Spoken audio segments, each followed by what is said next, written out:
The elderly were often left behind during famine. In the darkest seasons of history, when the grain stores emptied and the soil turned to dust, entire villages were forced to make impossible decisions, not strategic decisions, not political ones, but survival choices, desperate, brutal, irreversible. And among the first to suffer were the old. In times of famine, the elderly were often left behind, not always with cruelty, often with solemn ritual, quiet grief, even love. But love couldn't grow crops, and when food became scarcer than hope, the calculus of survival shifted toward the young. A single crust of bread could mean the difference between life and death, not just for one person, but for a bloodline, a future, a child still growing. And so families, entire communities, began to ration life itself. History is littered with these silent tragedies. In 17th century Russia, during the Great Famine of 1601, records describe how villages prioritized feeding children and able-bodied adults. Elders, many of whom had once ruled the household, were given smaller portions, or none at all, not because they were hated, but because they were seen as spent fuel, respected, yes, but expendable. In medieval Japan, during the harsh winters in rural mountain villages, a custom known as ubasut was whispered about. According to folklore, a son would carry his aging mother up a mountain and leave her there to die, quietly, with dignity, because the village could no longer support her. While the reality of this practice is debated by historians, its presence in myth reveals a chilling truth. The idea wasn't unimaginable. It had roots in necessity. And during the Irish potato famine of the 1840s, when crops failed and desperation swept across the land like a second plague, the elderly often surrendered their rations without protest. Grandfathers slipped food to their grandchildren. Grandmothers lied, saying they'd already eaten. There was no need to force them out. They removed themselves silently, with a dignity the world would not return. This was not always formal abandonment. Sometimes it was simply the act of not carrying them along. When families fled drought-stricken villages or marched toward rumored relief camps miles away, the older ones were left behind. Not pushed, not dragged. Just not taken. Because they couldn't walk fast enough. Because they might slow the group. Because time was food, and there was none to waste. These were people who had given life to others, who had survived wars, plagues, childbirth, empires rising and collapsing. And now, their lives were quietly negotiated away in moments no one dared to speak of afterward. Shame was swallowed like dust, regret hidden beneath necessity. But it wasn't just the elders who suffered. It was those who made the choice. Imagine being the child who grows up remembering the grandmother left behind, the son who buried his father with no prayer, no ceremony, only the knowledge that the next meal might now reach his daughter's mouth. Famine warps morality. It doesn't destroy it. It twists it. It forces good people into cruel shapes. It transforms mercy into strategy, compassion into rationing. And still, the old knew. They knew what was coming. In many oral histories, they did not resist. They insisted, feed the young, save the strong, leave me here. Not out of defeat, but out of sacrifice, out of love that had learned to harden. Their final gift wasn't food. It was absence, so others could remain. In the Ukrainian Holodomor of the 1930s, engineered by Stalin's regime, entire villages were starved into silence. In some homes, elders stopped eating altogether, not because they gave up, but because they knew there wasn't enough. A gesture of quiet resistance, of love, of despair wrapped in resolve. This isn't just about history. This is about human psychology at its rawest edge, about the moment when resources fail and our primal instincts begin to rewrite our values. We like to believe that family means forever, that every life holds equal worth, that the aged are sacred. But when famine strikes, ideology dissolves, and we are left with hunger and math. It's one of the hardest truths in human history, that sometimes survival requires sacrifice, and the world doesn't wait to make that sacrifice beautiful. The elderly were not abandoned because they were unloved. They were left behind because they had taught those who followed them how to make the hardest decisions. And the world kept turning, slowly, reluctantly, but still. And those stories, the ones no one wants to tell, those are the ones that shaped us. Some monks hid their age to avoid being sent away. In the silent corridors of Europe's medieval monasteries, devotion was everything.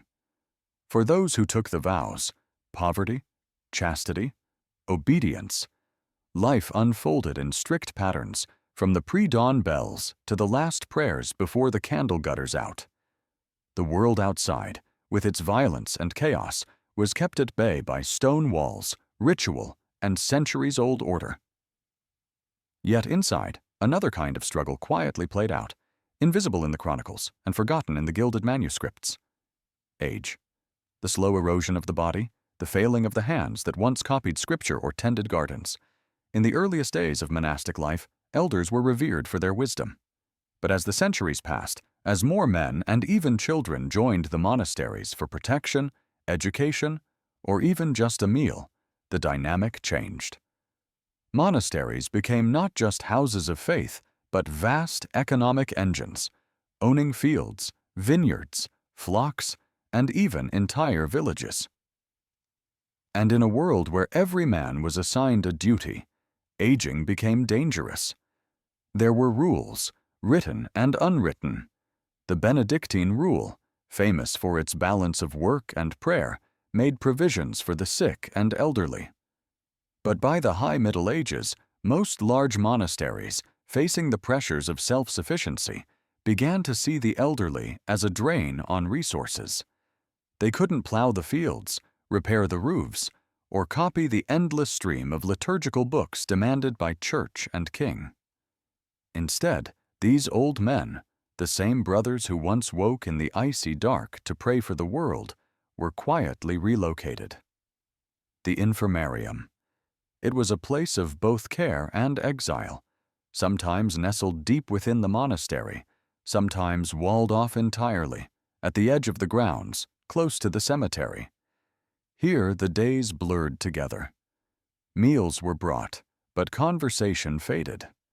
The greatest fear for many monks was not death, but irrelevance, being consigned to a room where your prayers barely echoed, where no one remembered the stories you once told in the warmth of the scriptorium, or the laughter you shared when a cask of wine was unsealed after the harvest. Some monks accepted this fate with quiet resignation, believing it the final test of humility. But others, sensing the creeping cold of neglect, began to resist in the only way they could, by hiding their true age. In a time before birth certificates and precise records, this was possible. Monastic chronicles recorded the year of entry, not always the year of birth. Memories blurred. Brothers moved from one house to another after wars, famines, or outbreaks of plague. In this confusion, the lines between ages became smudged. A monk might quietly dye the white from his beard using soot from the kitchen fires. Another would volunteer for hard labor, pushing his body until the joints screamed, just to be seen as vigorous. Some memorized the Psalms better than ever, masking forgetfulness with rehearsed repetition, eyes never leaving the page even as the letters swam. When the prior walked through the cloister, casting a watchful gaze over the brothers at their work, the older monks straightened their backs, forced steady hands, and bit down on pain until the threat of reassignment faded. Sometimes a younger monk, perhaps ambitious or perhaps truly concerned, would whisper to the abbot that brother so-and-so seemed unwell, that he stumbled at matins or needed help with the garden. Investigations would follow, quiet and merciless. The question was always the same: is he still useful? If not, the solution was inevitable: a gentle hand on the shoulder, the soft summons to the infirmarium, the unspoken knowledge that he would not return to the brotherhood's daily rhythm. These hidden struggles produced a strange atmosphere in some monasteries. Brotherhood was meant to be the highest ideal, yet the fear of abandonment corroded trust. Elders told stories of saints who endured even greater loneliness, while others, secretly desperate, carved the days into the wooden bedposts or recited their family names in the dark so as not to forget themselves. Some wrote letters, never sent, describing the wind on their childhood hills, the faces of mothers long dead, or the taste of fresh bread before the hunger of fasting seasons became routine. Not all infirmaries were prisons. Some monasteries, especially in Ireland or the Italian Alps, created beautiful gardens for their elders, tended by novices who revered age and listened to their stories. But in larger, more bureaucratic houses, old age was something to be managed, out of sight, out of mind. The chronicles are filled with records of monks translated to the infirmarium, their names sometimes followed by a brief notice of death, as if their departure from communal life had already erased them from memory. It's easy now to judge these decisions, but in those days, resources were finite. Plague could sweep through and halve a monastery's numbers in a season. Famine stalked the countryside. Sometimes the choice was between keeping a few elders alive or feeding dozens of young novices. The abbot's heart was pulled in every direction, by mercy, by discipline, by fear of God, and by the relentless needs of the living. Occasionally, a monk's ruse would be discovered, a slip of the tongue, a moment of weakness. And then, perhaps, there would be a last vigil with his closest friends, prayers whispered over failing flesh, absolution given for the sin of hiding age. In the end, most were simply grateful for a few more years among the living. The infirmarium, for all its silence, was still holy ground.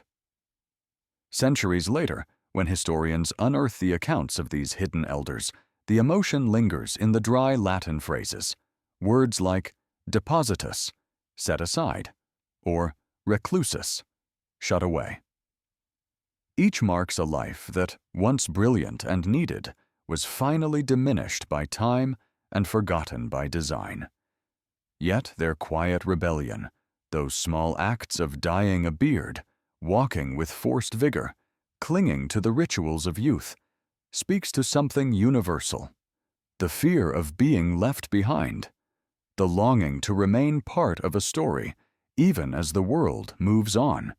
So, next time you hear the distant bells of an old monastery, think of those hidden elders, the monks who hid their age, not out of vanity, but to hold on to meaning, to escape the exile of forgetting, and to remain, just a little longer, a brother among brothers. Their story is not just about the past. It's about the ways all of us resist invisibility, fight for relevance, and hope, in our own silent ways, to be remembered. Grandparents slept closest to the door, in case of attack. In the deepest hours of the night, when darkness crept like a silent intruder across the countryside, ancient families in countless villages would gather inside their simple dwellings, closing the doors against a world full of danger. But within those walls, the arrangement of sleep was never random. It was, in fact, a matter of survival, a ritual of sacrifice carried out night after night, generation after generation. The eldest among them, the grandparents, were not placed at the center for comfort. No. Instead, they were asked, sometimes wordlessly, sometimes by custom, to sleep closest to the door. They became, willingly or not, the shield against the unknown. Imagine a thatched hut, its walls thin, its doors little more than heavy wood. The world outside could change in a moment.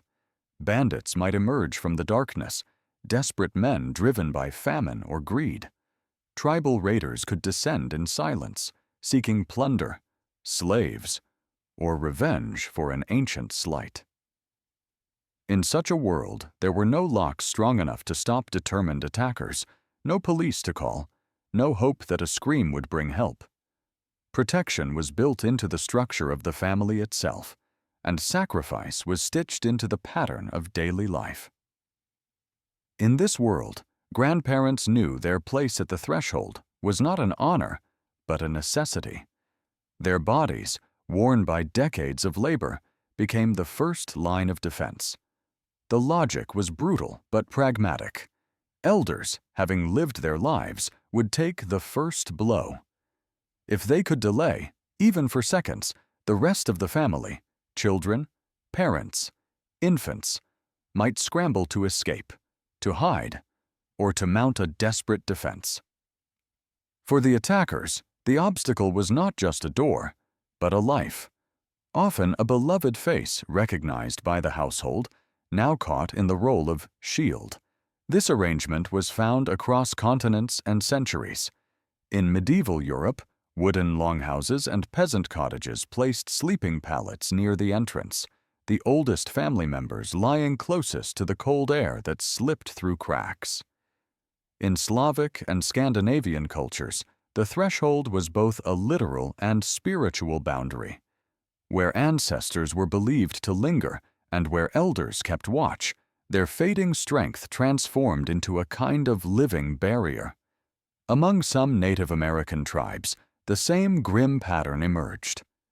When danger was a constant shadow, the logic of age's shield repeated itself over and over. But why would families choose this? The reasons are as chilling as they are practical. In times of siege, raid, or banditry, the first seconds determined everything. Attackers who met resistance, even weak or symbolic, might hesitate, thinking the household better defended than it was. Elders, sometimes armed with nothing but a staff or their voice, could sound an alarm, shout for help, or simply buy a crucial moment of confusion. Sometimes, the mere presence of an elder was enough to stall the hand raised in violence. There are stories, whispered through history, of attackers lowering their weapons upon seeing a grandmother or grandfather, old and defenseless, confronting them at the threshold. Yet more often, the outcome was not merciful. The price of such a defense was almost always paid in blood. Chronicles and local tales from feudal Japan, war-torn Eastern Europe, and colonial frontier settlements are filled with accounts of elders who died by the door, their sacrifice sparing those behind them. In these moments, the elders became both the first casualties and the unsung heroes of a perpetual war between the family and the world outside. Their names rarely made it into the history books. But in the memories of the survivors, those who escaped, their bravery lingered, sometimes as pride, sometimes as guilt. The emotional weight of this arrangement is difficult to overstate.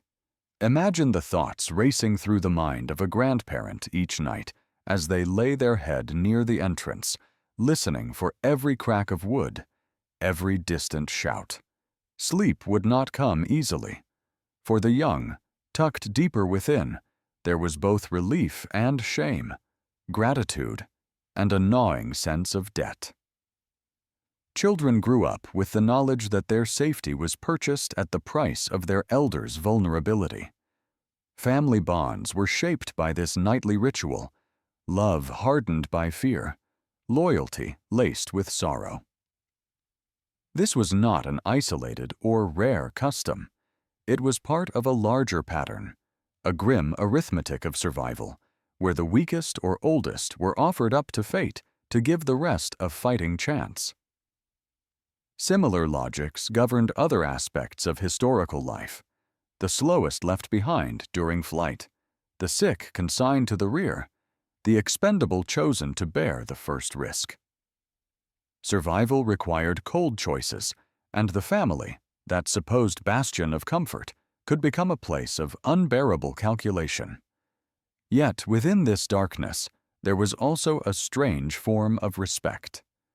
The elders who slept near the door were not merely victims. In some cultures, their acceptance of this role became a mark of stoicism, wisdom, and courage. Old age, while stripped of its former strength, acquired a new dignity, not in comfort, but in endurance. Grandparents told stories, sang lullabies, and watched the world through the crack beneath the door, knowing that their last service to the family might be performed in silence, in darkness, in those first fatal seconds of an attack. This ancient arrangement faded with the coming of stronger homes, safer societies, and the rule of law. But the echoes linger, in stories told by firelight and memories whispered across generations. The logic of sacrifice endures, transformed by time, but never quite erased. The family remains a fortress, its oldest stones set closest to the breach. So the next time you look at a grandparent's hands, consider what those hands have done, and what they were once expected to do. Imagine the courage it took, not just to survive, but to sleep every night on the front line of danger, knowing that love meant being the shield, the warning, the first to fall. This is not just a fact of history. It's a testament to the brutal, beautiful complexity of what it means to protect, to be protected, and to live in a world where even the arrangements of sleep are shaped by the threat of darkness at the door. Peasant elders worked until their bodies collapsed. In the silent dawns of medieval and early modern villages, when the rooster's cry cut through the fog and dew slicked the grass, one truth was as cold as the earth itself. There was no gentle twilight for the poor, no golden years, no retirement, no rest, no reward at journey's end. For peasant elders, life was an unbroken chain of labor, stretching from their earliest memories to the final, shivering moments before death. To be born a peasant meant you would likely die in the same dirt you had tilled all your life, often in the same patched, sweat-stained clothes you wore to work the day before. The myth of a peaceful, respected old age is just that, a myth, when viewed through the harsh lens of true history. Imagine waking up at 70, body bent from decades of toil, fingers curled and knotted like ancient roots. Your back aches from a lifetime of bending to reap, sow, and dig. Your skin is weathered leather from years beneath the sun, and your lungs draw each breath with effort. But there is no choice. The village expects your hands in the fields. The landlord demands his share. Your own family's survival depends on every bushel of grain, every stack of wood, every handful of weeds pulled from the stubborn earth. To refuse is unthinkable. The fields do not wait for the weak. Hunger is never far away. And so you rise, each morning, no matter how badly your body protests. Older peasants were the living memory of the land, but that memory was not honored with ease or respect. It was punished by the relentless needs of survival. Their knowledge of planting cycles and weather patterns, of when to sow rye and when to cut hay, was invaluable to the community. But gratitude did not translate into mercy. In an age before pensions, before state care, before even the concept of old age as a protected phase of life, the only insurance was your ability to keep moving. Once your body began to fail, so did your place in the village. You were useful, or you were a burden. And in villages forever haunted by the threat of famine, being a burden could be a death sentence. There were no labor-saving machines for most, no tractors to bear the load, no respite in the long, grinding seasons. The work was endless and brutally physical. Men and women alike stooped for hours to reap and bind the wheat, cut with scythes heavier than their arms could sometimes manage, dragged sacks of potatoes through muddy fields, hauled water from distant streams, stacked wood, thatched roofs, mended fences, carried stones. Even as their bodies slowed and stooped, elders were expected to keep pace with the rising and setting of the sun. Many could not, and when the body gave out, there was no fanfare. No one stopped the day for a funeral. The world simply kept spinning, indifferent. Imagine for a moment the psychological weight. In modern times, age is often treated as a time to reflect, to be honored, to share stories and wisdom. But in the world of the peasant, the only wisdom that mattered was practical. How to make bread from little, how to mend a tool with scraps, how to brace your back for one more hour in the cold wind. If your strength failed, even your family's patience might falter. There are records from rural England and across Europe of elderly peasants found dead at the edge of the fields, scythe still in hand, their last moments spent fighting to contribute, to prove their worth, to justify another meal at the table. And so old age was not a sanctuary, but a trap, a narrowing corridor with no exit but exhaustion. The community, for all its warmth, could be pitiless. If a person could no longer work, they might be relegated to menial tasks, gathering kindling, feeding chickens, spinning wool, or simply left to idle in the shadows of the cottage, watching as life flowed past them, their absence barely noticed except when food was scarce. Some villages developed informal, cruel customs to deal with the frail. Smaller rations, the coldest sleeping spots, last in line for bread. A handful of elders survived on charity, but most survived, if at all, by sheer willpower and a refusal to surrender. There were no soft beds, no comfort, no doctors for chronic pain, no rest for weary bones. Sickness meant little, unless it was so dramatic as to prevent all movement. Arthritis, failing eyesight, ruined teeth, all these were simply part of existence. The rare peasant who made it to truly old age, past 60, sometimes 70, was an anomaly, and even then, their survival was never assured. Their children, often worn thin themselves, might not have the means to feed another mouth. In lean years, the choice could be stark: feed the children or the parents. The answer was seldom sentimental. Historians, digging through centuries-old parish records, have uncovered the bare bones of these lives. They find burial notes that simply read, "died in the fields," or coroner's records describing a woman who collapsed from fatigue and want. In Russia, France, China, and India, the pattern was the same. Old age among the working poor was not a protected time, but an extension of the struggle, a slow fading into invisibility. Peasant elders were sometimes revered for their endurance, but more often simply tolerated as long as they could still serve the needs of the family, the lord, or the harvest. There was no question of rest. Holidays, when they came, were rare and brief. Work and faith filled the days, and even on holy days, many elders still found themselves sweeping, scrubbing, watching livestock. There were stories passed quietly, about the rare grandmother who lived past 90, about the old man who still lifted his own plow at 80, but these were outliers, held up as legends more than models. The ordinary fate was humbler: collapse in a muddy field, a faint whisper on the wind, a death marked not by ceremony, but by absence. The work, after all, would go on.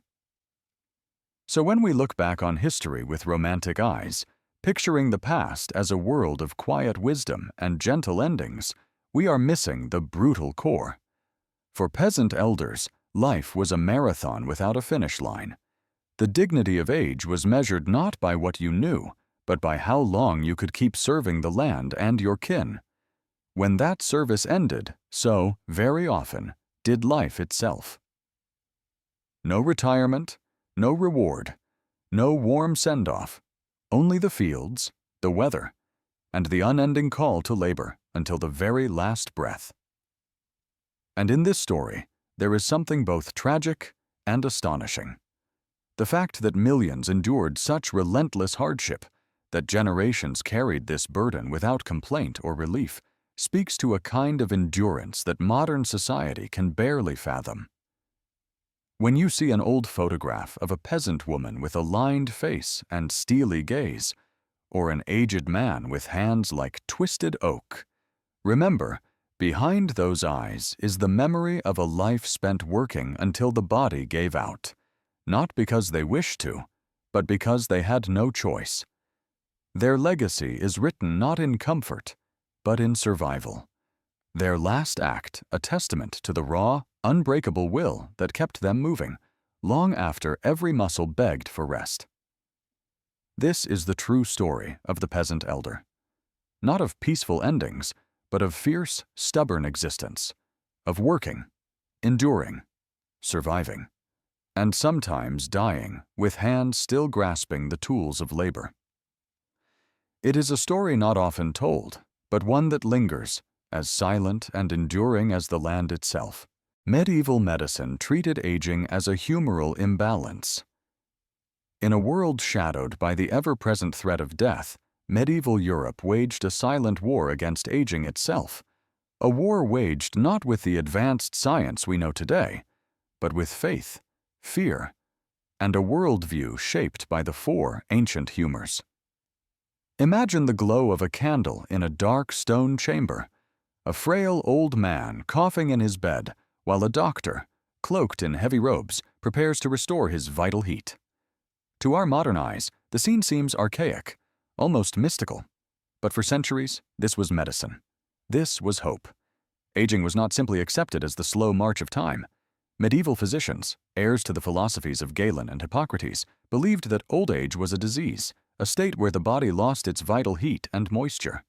Everything was governed by the humors: blood, phlegm, black bile, and yellow bile. Each humor was tied to the elements: air, water, earth, and fire, and also to personality, health, even fate itself. As one grew older, it was believed that cold and dry qualities invaded the body, disrupting the delicate balance needed for youth and vigor. The pulse slowed, the skin withered, memory faded. But these symptoms were not just signs of time, they were warnings that the inner equilibrium was being lost. The fear of aging ran deep, and with it, desperation. People from peasants to kings sought out remedies, sometimes out of hope, sometimes sheer terror of what awaited beyond the veil of old age. The recommended treatments were often as harsh as the symptoms. One of the most notorious was bloodletting. Doctors would open a vein, or apply wriggling leeches to a weakened elder, believing that draining bad blood could rebalance the humors. The sight of blood seeping into a bowl was considered evidence that sickness, sometimes even age itself, was being drawn out of the body. Yet bloodletting was only the beginning. Purging, both upwards and downwards, was common. Physicians administered potent herbal concoctions to induce vomiting or violent diarrhea, imagining that by clearing out corrupted humors, they could restore a spark of youth. Laxatives made from rhubarb, senna, or even mercury compounds were handed out with chilling confidence. These methods, brutal and exhausting, were believed to flush out the dry, cold elements believed to cause decay. Some treatments reached even greater extremes, veering into the territory of alchemy and superstition. Gold, that most precious and incorruptible of metals, became a medicine for the rich. Physicians advised that drinking gold dust, dissolved in wine or sometimes in a medicinal syrup, would restore youth and energy. The logic was almost poetic. If gold never tarnished, perhaps it could shield the body from the rust of time. Noblemen and monarchs, desperate to cling to power, sometimes bankrupted their treasuries in pursuit of the elixir vitae, hoping to cheat the years. These golden draughts, though beautiful in the goblet, often brought only pain, poisoning, or worse. But why did people cling so fiercely to these beliefs? Because the world was terrifyingly uncertain, and every twinge of pain, every cough or wrinkle, might be the sign that the humors were out of balance, that death was drawing near. The medieval mind was both pragmatic and mystical. People believed deeply in the intervention of saints, the power of relics, the influence of the stars. Astrologers were sometimes called to read a patient's horoscope before a treatment, choosing the right hour, the correct phase of the moon, as if timing alone could restore what nature had stolen. Elderly patients often found themselves trapped between hope and despair. The remedies they endured, sometimes willingly, often under family pressure, were rarely gentle. Imagine a frail grandmother, her veins marked from years of bleeding, forced to drink bitter herbal teas, her body racked by purges that left her weaker with every dose. Her family watched for signs, hoping for a spark of youth, but fearing that every treatment could bring her closer to the grave. Doctors, too, were prisoners of their beliefs, desperate to heal, but armed only with the tools of their age. The wealthiest sought even stranger paths.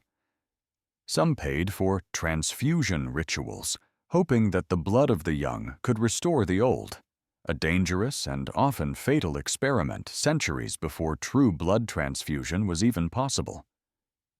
Others journeyed to distant spas or holy wells, bathing in mineral waters or drinking sacred springs in search of rejuvenation. The cult of youth haunted every castle and hovel alike.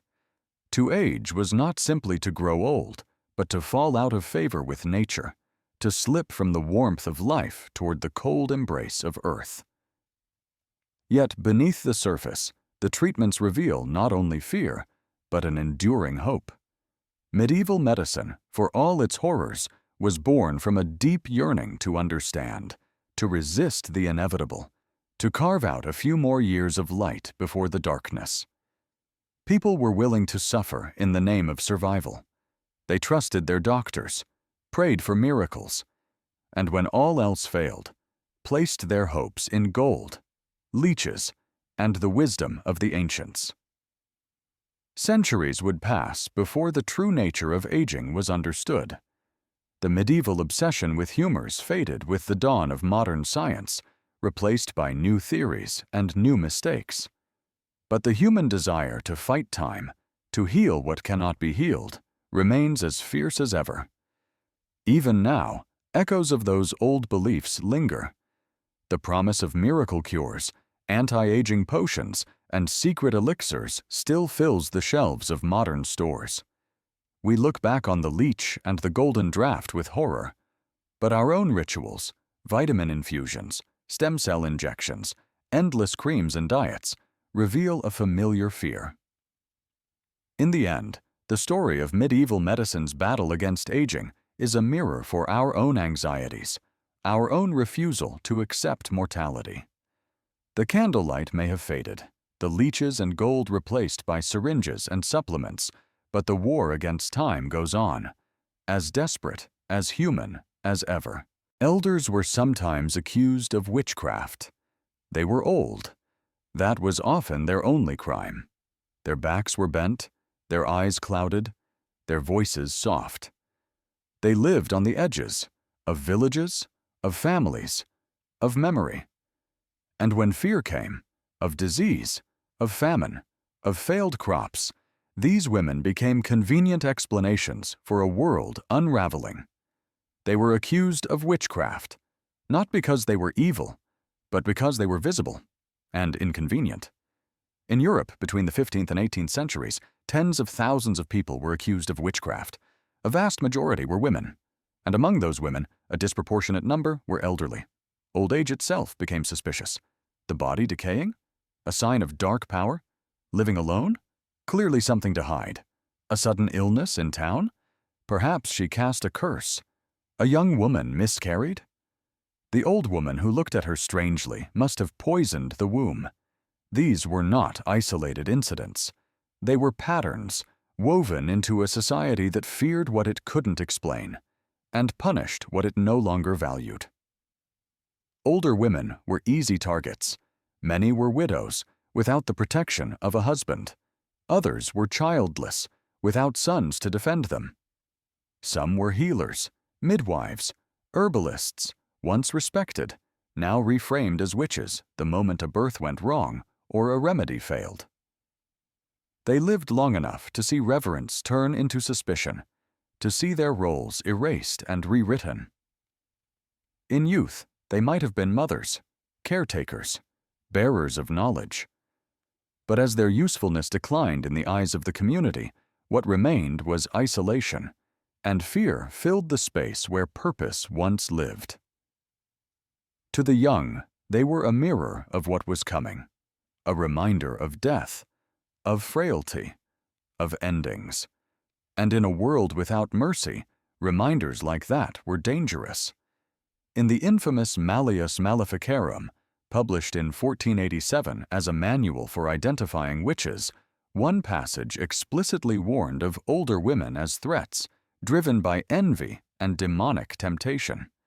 It taught that elderly women were more likely to be in league with the devil because their age made them more credulous and more bitter.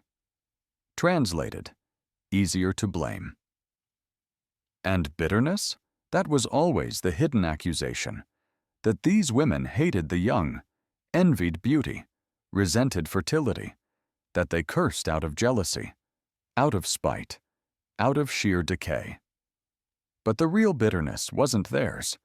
It was society's, bitter that it couldn't control nature, that crops failed, that children died, that the world felt fragile. So someone had to pay. They were paraded through towns, forced to confess under torture, burned, drowned, hanged, not for what they had done, but for what people feared they could do, for what they represented. There are stories, thousands of them, of women in their 70s, accused by neighbors they had known since birth, of women who muttered to themselves, who talked to animals, who cried at funerals too loudly, or not loud enough, of women who dared to know herbs, who lived alone, who outlived their usefulness. Witchcraft was never about magic. It was about control. And old women? Couldn't be controlled. They had nothing to lose. They'd seen too much. They spoke truths younger women were taught to keep silent. They moved through life unfiltered, unimpressed, unafraid to offend. That made them dangerous. So the label witch became a tool, a way to erase what society didn't want to face, that one day every young woman would grow old, that beauty fades, that usefulness, as defined by patriarchal systems, expires, that the feminine cannot be contained by youth alone. And so they were erased, through fire, through water, through rumor, but they were never truly gone. They live on in warnings, in whispers, in symbols. And now, in history, they return, to remind us that age is not a threat, that wisdom isn't always gentle, and that those who live long enough to speak from the edge of life deserve more than fear. They deserve to be heard. They were old. That was often their only crime. Their backs were bent, their eyes clouded, their voices soft. They lived on the edges of villages, of families, of memory. And when fear came, of disease, of famine, of failed crops, these women became convenient explanations for a world unraveling. They were accused of witchcraft, not because they were evil, but because they were visible and inconvenient.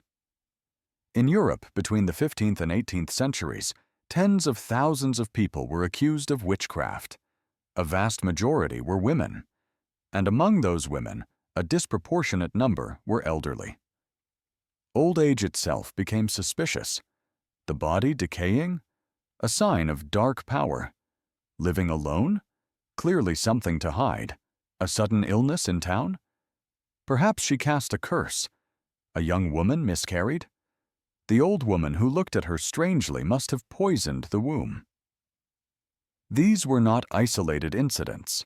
They were patterns, woven into a society that feared what it couldn't explain, and punished what it no longer valued. Older women were easy targets. Many were widows, without the protection of a husband. Others were childless, without sons to defend them. Some were healers, midwives, herbalists, once respected, now reframed as witches the moment a birth went wrong or a remedy failed. They lived long enough to see reverence turn into suspicion, to see their roles erased and rewritten. In youth, they might have been mothers, caretakers, bearers of knowledge, but as their usefulness declined in the eyes of the community, what remained was isolation, and fear filled the space where purpose once lived. To the young, they were a mirror of what was coming, a reminder of death, of frailty, of endings. And in a world without mercy, reminders like that were dangerous. In the infamous Malleus Maleficarum, published in 1487 as a manual for identifying witches, one passage explicitly warned of older women as threats, driven by envy and demonic temptation. It taught that elderly women were more likely to be in league with the devil because their age made them more credulous and more bitter. Translated, easier to blame. And bitterness? That was always the hidden accusation, that these women hated the young, envied beauty, resented fertility, that they cursed out of jealousy, out of spite, out of sheer decay. But the real bitterness wasn't theirs, it was society's. Bitter that it couldn't control nature, that crops failed, that children died, that the world felt fragile. So someone had to pay.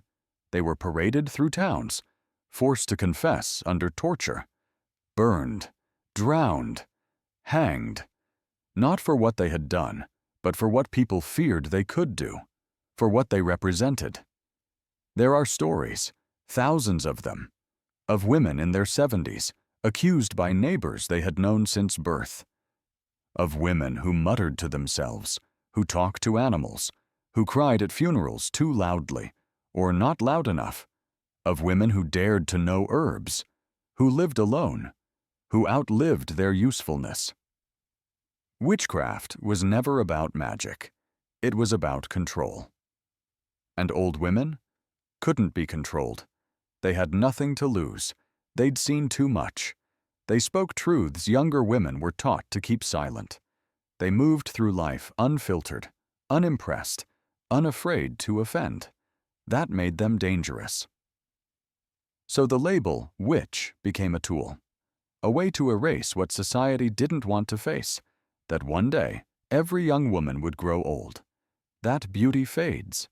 That usefulness, as defined by patriarchal systems, expires. That the feminine cannot be contained by youth alone. And so they were erased, through fire, through water, through rumor. But they were never truly gone. They live on in warnings, in whispers, in symbols, and now, in history, they return, to remind us that age is not a threat, that wisdom isn't always gentle, and that those who live long enough to speak from the edge of life deserve more than fear.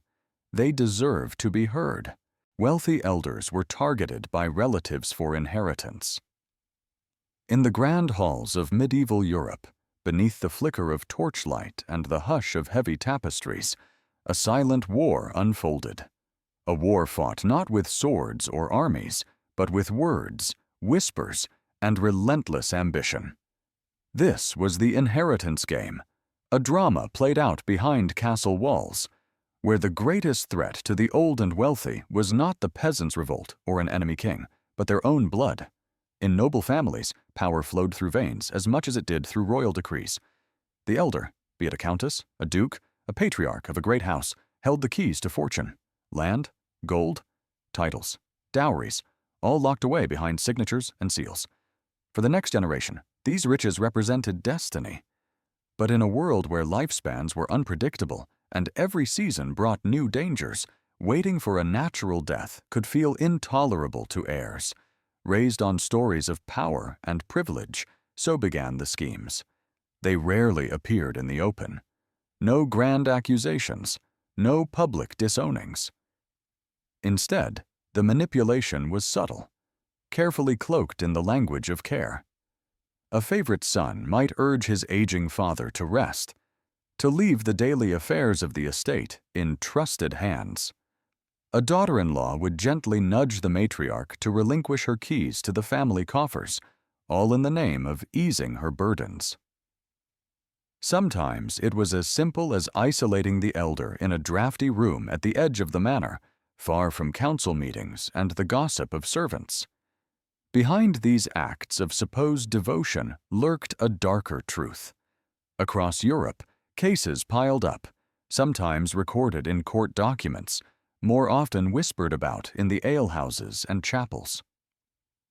Elders pressured to sign documents they could not read, coerced into changing their wills, forced to cede lands in exchange for peace in their final years.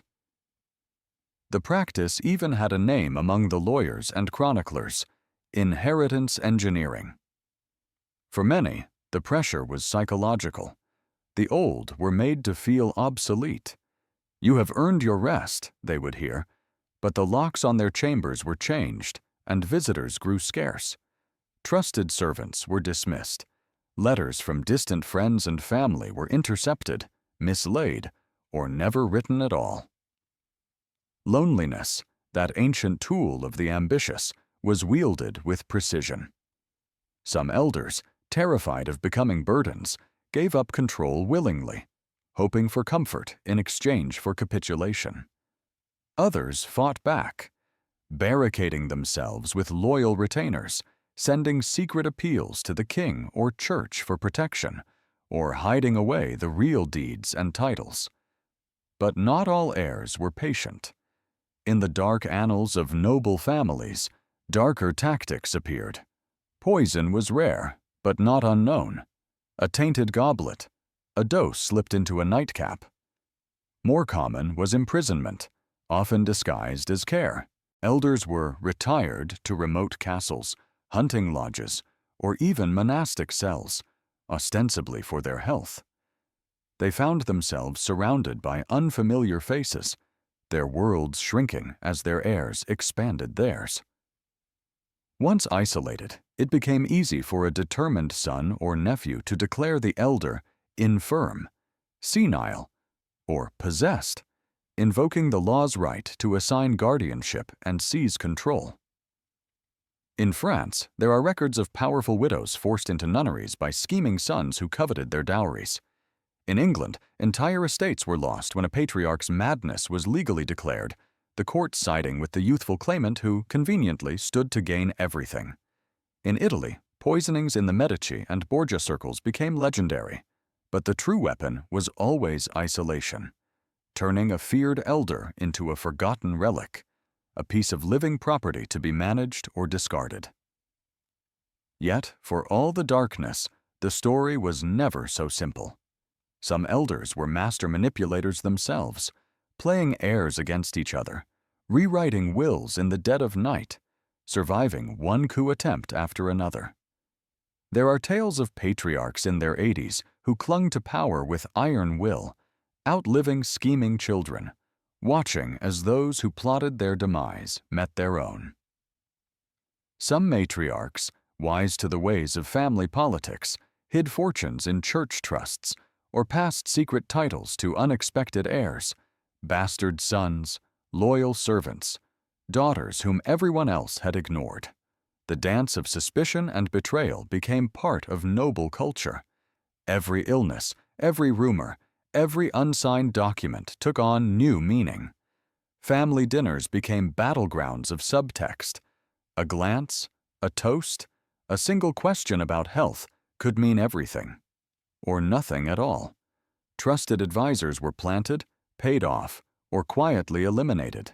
Castles bristled not just with weapons and guards, but with notaries, lawyers, priests, all ready to bear witness or to look away for the right price. Sometimes the law stepped in. In rare cases, a monarch or pope would investigate a particularly egregious abuse, stripping greedy heirs of their ill-gotten gains, even sending them to exile or the gallows.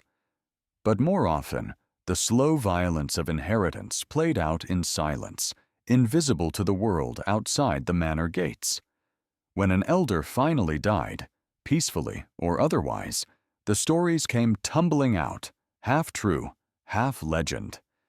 Did he really go mad, or was he driven mad by solitude? Was the new lord's signature genuine, or forced from a trembling hand at midnight? Centuries later, the stones of those ancient halls still hold their secrets. But the shadows of inheritance games linger, echoes of an age when family ties meant both protection and peril, when the most dangerous enemies wore your own crest and spoke your name with honeyed words. Behind the grandeur of noble lineage, behind every title carved on a tomb, lies the unspoken cost of survival, the quiet war that turned kin into rivals and made the old rich fear not the stranger at the gate, but the child they once rocked to sleep. In the end, power rarely passed peacefully.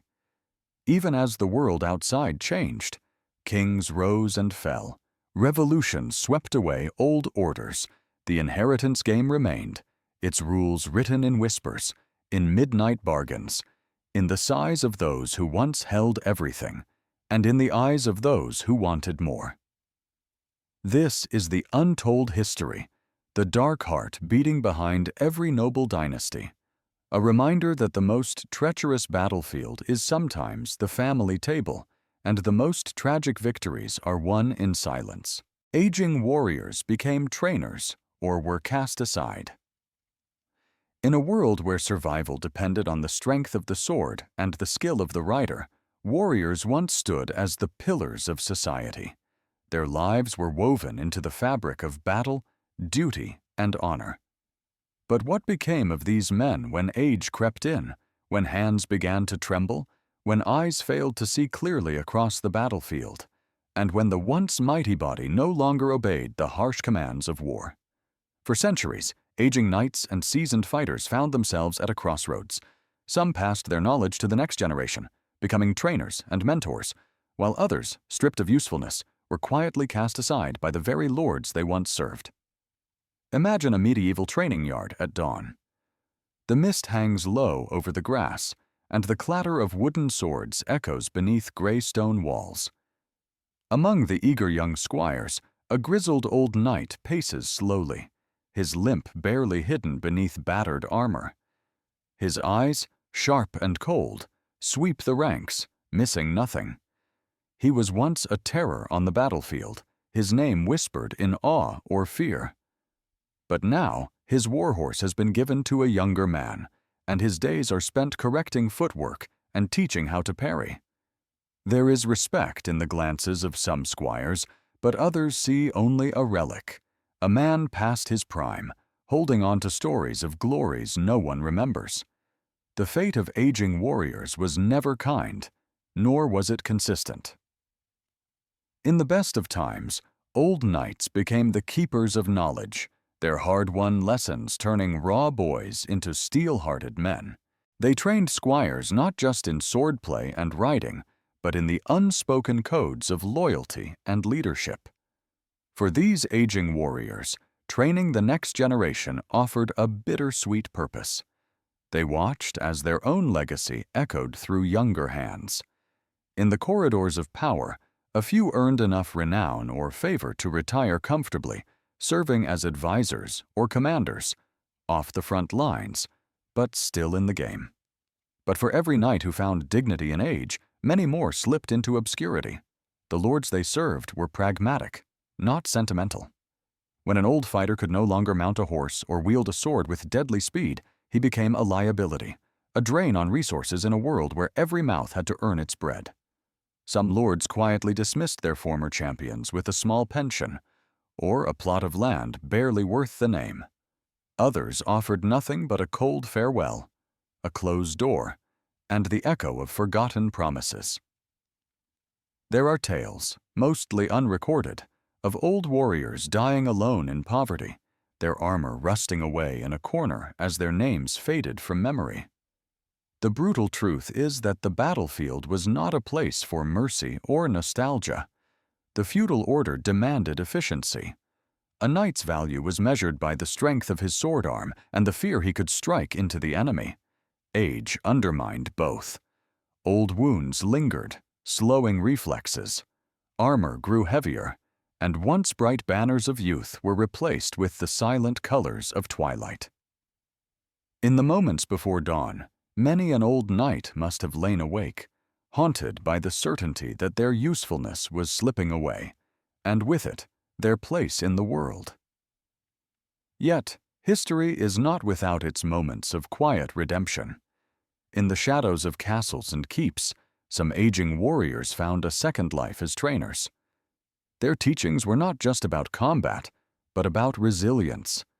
They taught squires how to endure hunger, how to read the intentions of an enemy, how to face fear with unflinching eyes.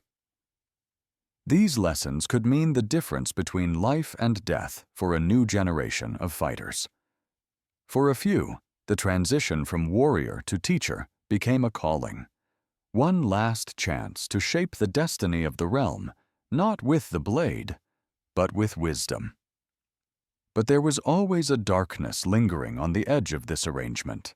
Many old knights were only retained as long as their stories could inspire, or as long as their connections offered advantage.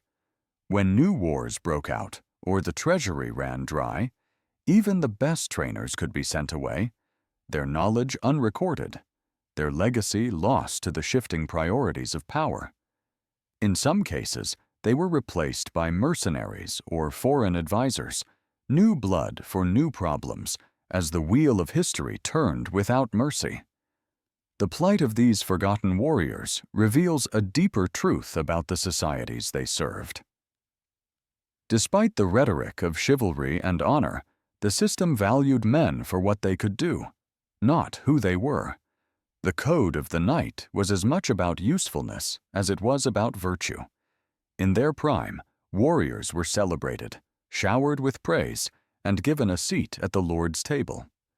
But as their bodies failed, they became ghosts in their own castles, reminders of a time everyone wanted to forget.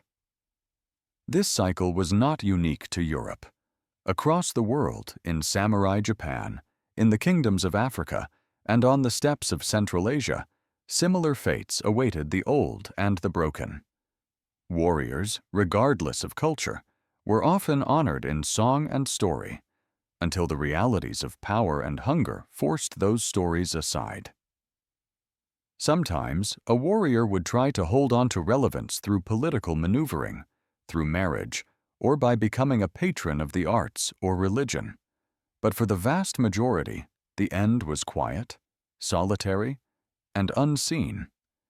And yet, within this pattern of abandonment, there is also a strange dignity. Some old knights, knowing they would be cast aside, chose to give everything to the next generation. They poured their knowledge, their pain, and their hope into the boys who would replace them. In the long hours of training, something of themselves survived, not as names or titles, but as skill and spirit, passed hand to hand like a torch against the darkness. So when we picture the medieval knight, let us not imagine only the glory of youth or the terror of battle. Remember, too, the aging warrior, training in the shadows, forgotten by lords, but remembered in the skill of every squire who ever raised a sword. Their legacy is not just in what they did, but in what they taught, and in the quiet courage with which they faced the end. In every generation, the same question returns. What do we owe those who protected us once their strength is gone? And what remains of a life built for war when war moves on without you? The elderly were buried without ceremony, if poor. In the silent corners of history, where dignity depended on wealth and memory was reserved for the fortunate, a haunting reality endured across continents and centuries. For the poorest among the elderly, even death was stripped of its final comforts. If you died in poverty, your passage from life to oblivion would not be softened by ritual, remembrance, or even the simplest blessing. Instead, Your ending might arrive as quietly and brutally as your struggles in life. Alone, forgotten, your body placed in the earth with no coffin, no prayer, and no marker to say you ever existed at all. Picture, for a moment, a cold, gray dawn in a medieval or early modern village.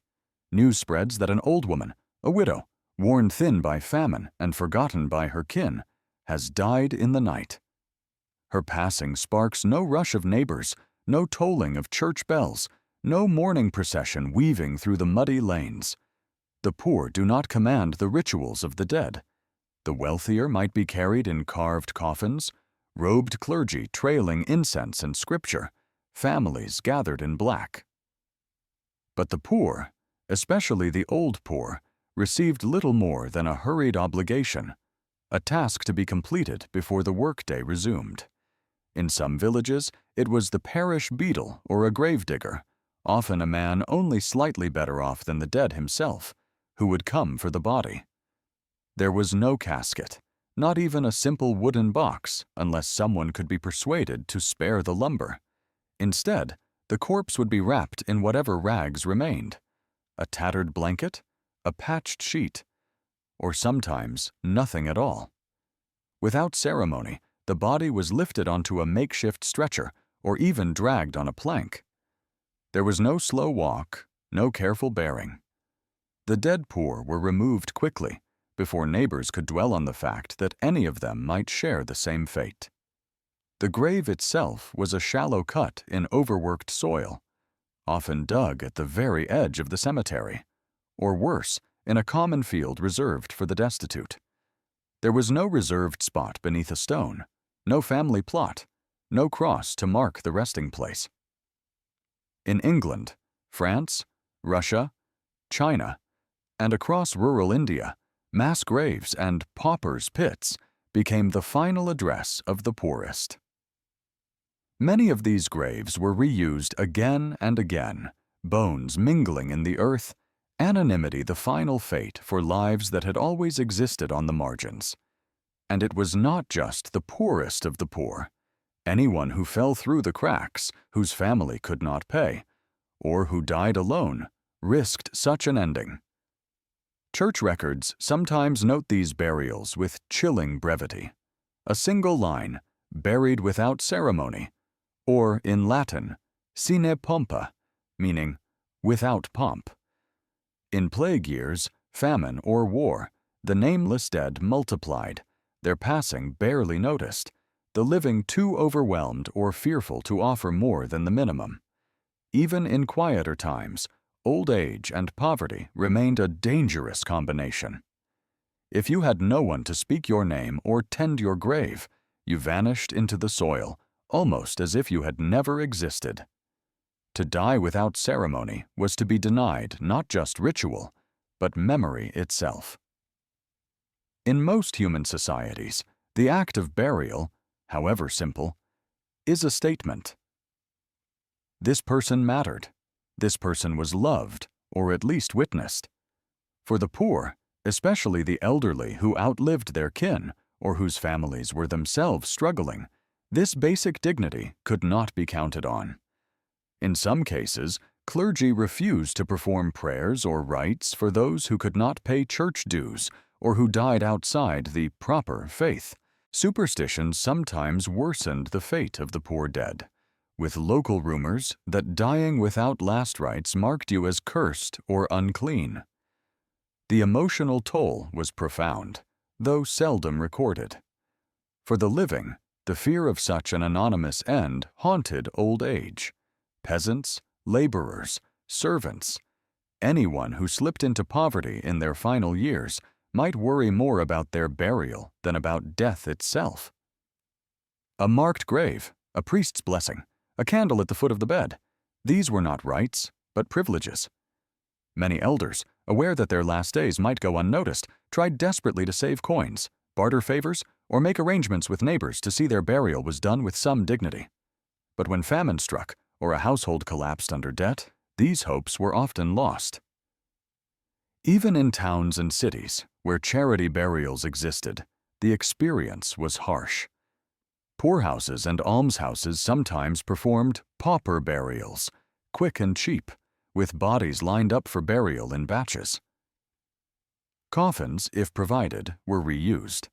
A corpse might be transported to the grave in a simple box, then dumped into the pit, as the coffin was reclaimed for the next poor soul.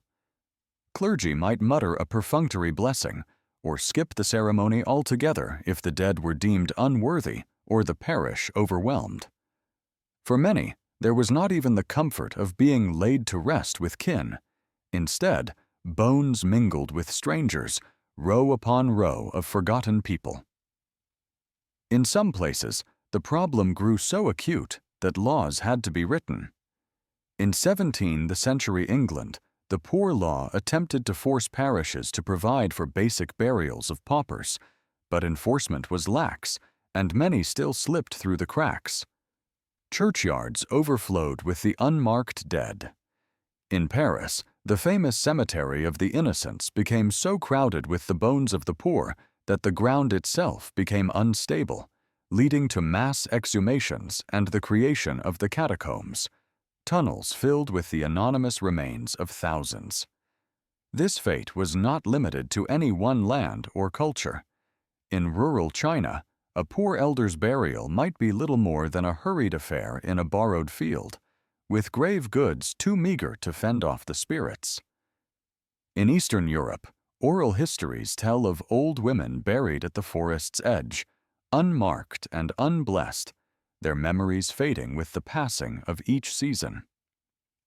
Even in the Americas, among enslaved and impoverished communities, the poorest dead often vanished without record, no stone or song to preserve their names. What does it mean to pass from this world with no one to witness, no words to mark the leaving? Modern sensibilities recoil from such an end, but for millions it was simply reality, a final, silent extension of the poverty that shaped every moment of their lives. The ultimate erasure, death with no acknowledgement, no ritual, no memory left behind. The world would move on, indifferent. The living continued their struggles, and the earth closed over one more vanished life. Yet within this story is a strange kind of power, for even as history forgets, each unmarked grave testifies to the endurance and quiet suffering of the poor. They lived, loved, struggled, and vanished, not because they were less than others, but because the world refused to see them. And in remembering this truth, in telling the story now, we offer a kind of ceremony, a whispered recognition to those who passed without one. Their names may be lost, but their reality endures. To speak of them is to resist the silence that history tried to impose. And in that resistance, there is dignity, perhaps the only dignity that poverty could never fully erase. Some elders were given to monasteries as offerings. Beneath the silent arches of medieval monasteries, a different kind of transaction unfolded, one rarely spoken of in the glowing chronicles of faith or the dusty ledgers of noble estates. Picture a twilight hour, cloaked in the scent of incense and candle wax, when a family carriage arrives at the monastery gates. Inside, an aging relative, wrapped in fine but worn garments, gazes silently at the stone towers ahead. She is not here to pray, not to join the sacred order by choice, but to become an offering, a living token, traded by her family for the promise of salvation. In the Middle Ages, it was not uncommon for the wealthy to donate their elderly kin to the church. It was a custom draped in the language of piety, but, in reality, often carried the bitter taste of abandonment. The logic was simple, yet chilling in its implications. To secure favor in this life and the next, families would pay large sums to monasteries and convents, asking that their elderly parents or grandparents be accepted within the cloistered walls. In return, the monks or nuns would promise to pray for the souls of both donor and donated. For the family, it was an act of charity and devotion, or so they claimed. But beneath the veneer of spiritual duty lurked the cold economics of inheritance and convenience. An extra mouth to feed, a failing body to nurse, or the threat of property division could be solved in a single act, by sending a frail relative away under the banner of holiness. For the elderly themselves, the experience was as varied as it was profound. Some, perhaps, were grateful for the shelter and the rhythm of monastic life, grateful to spend their final years among chants and contemplation rather than the uncertainties of an overcrowded estate. Yet for many, the transfer felt like exile. The monastery, with its rules and routines, could be a cold and alien world. Imagine the loneliness of entering a place where every hour is regulated, where silence and obedience are prized above all, where one's past life is not just left behind, but erased. Inside these cloisters, the elders were both honored and invisible. The official story was that they were being offered to God, given the gift of a good death, surrounded by prayer. But the reality was more ambiguous. Some monasteries welcomed such donations eagerly, as every new arrival brought not just a soul to save, but new wealth and gifts to the monastery coffers. Others found the influx of infirm, aging lay people a heavy burden, straining their resources and patience. Old men and women, once heads of powerful families, now found themselves silent at the end of long refectory tables, struggling to keep pace with the discipline of monastic routines, often physically unable to take part in the daily labor that defined the lives of younger monks and nuns. The arrangement was meant to be dignified, but could quickly become neglectful. The elderly offerings sometimes faded into obscurity, isolated in small cells or crowded infirmaries. Their days became a repetitive cycle of prayer, meals, and sleep, with little comfort or affection from those around them. The spiritual benefits promised to their families, a stream of prayers for the living and the dead, often mattered little to those left behind. Some elders became so forgotten that, when they died, no one outside the monastery even marked their passing. Their names vanished from the family tree, their stories dissolved into the echoing halls. This was not simply a medieval oddity, but a reflection of a society struggling to balance faith, duty, and the pressures of inheritance. Medieval Europe was a world where property and piety were intertwined, where the salvation of the soul was treated like a transaction, and where the weakest could become pawns in the strategies of the powerful. Even the Church, a supposed haven for the vulnerable, was not immune to the logic of wealth and utility. And yet, within this bleak picture, there were moments of grace. Some monks and nuns devoted themselves to caring for these abandoned elders, seeing in them the suffering Christ, offering comfort, companionship, and dignity in their final days. Some elders even found solace in the slow, predictable rhythm of monastic life, a gentler ending than the chaos and politics of the outside world. But for many, the act of being given as an offering was a stark reminder of their new status, no longer family, not quite monk, suspended between worlds, remembered only as a line in a monastery ledger, and, perhaps, in the whispered prayers that lingered long after their voice was gone.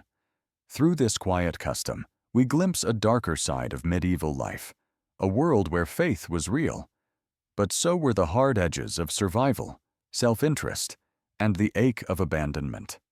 The monastery doors opened, not just to the devout, but to those cast out by time, by family, and by the relentless logic of a society that found comfort in ritual, but struggled, as we all do, to hold on to its most vulnerable members. Aging women were feared for their wisdom and blamed for misfortune. She had seen too much. That was her power, and her curse. The aging woman, wise, watchful, and still breathing after war, famine, childbirth, and loss, was a paradox to the world around her. Revered, but isolated. Feared, but necessary. A living archive of things no one else dared remember. She was called crone, But the title carried a weight heavier than wrinkles, because a woman who lives too long begins to unnerve people. In countless cultures, the elder woman was once the healer, the midwife, the story-keeper. She remembered the old remedies, the death customs, the meanings of dreams. Her words held gravity, her gaze sharp enough to unsettle. But over time, wisdom twisted into suspicion. The very knowledge that once made her valuable began to feel dangerous. Aging women became mirrors, reflecting truths that younger people didn't want to see. Truths about mortality, about decay, about the limits of beauty and usefulness in a world obsessed with youth. And so, the world turned. Slowly, ritually, it began to fear her. In medieval Europe, older women who knew too much, who understood herbs, births, bodies, weather, were increasingly accused of witchcraft. Not because they did harm, but because they might. The line between healer and witch blurred. And when misfortune came, drought, plague, stillbirth, it was easier to blame the one who never looked surprised. The crone became a scapegoat, not for her evil, but for her endurance. She had lived long enough to remember what others forgot. And in a world built on power and control, memory itself can be a threat. This fear wasn't limited to one place or period. In some African and South Asian communities, even into modern times, elderly women have been accused of bringing misfortune to families or villages. A failed harvest, a sick child, a business collapse. These were not coincidences. They were omens, and someone had to answer for them. And who better than the one who stood apart? The one who was old, unmarried, or widowed. The one who didn't smile enough, who knew things she shouldn't, who didn't soften herself to make others comfortable. Wisdom is supposed to come with age, but only in men does it gain respect. In women, it too often attracts suspicion. A man with knowledge is a sage. A woman with knowledge is a threat, especially when that knowledge is intuitive, symbolic, unprovable. The things women knew didn't come from books. They came from bodies, from rituals, from blood and grief and repetition. And that kind of knowing, the kind that can't be quantified, is the kind patriarchies fear most. So it was vilified, wrapped in myth. The witch, the hag, the crone. These became cautionary tales, warnings. Don't grow too old. Don't speak too freely. Don't know too much. Because a woman who can no longer give life must somehow be taking it. And the deeper fear? That she might stop asking for permission. Because when you've outlived your usefulness to society's systems, what's left is raw freedom.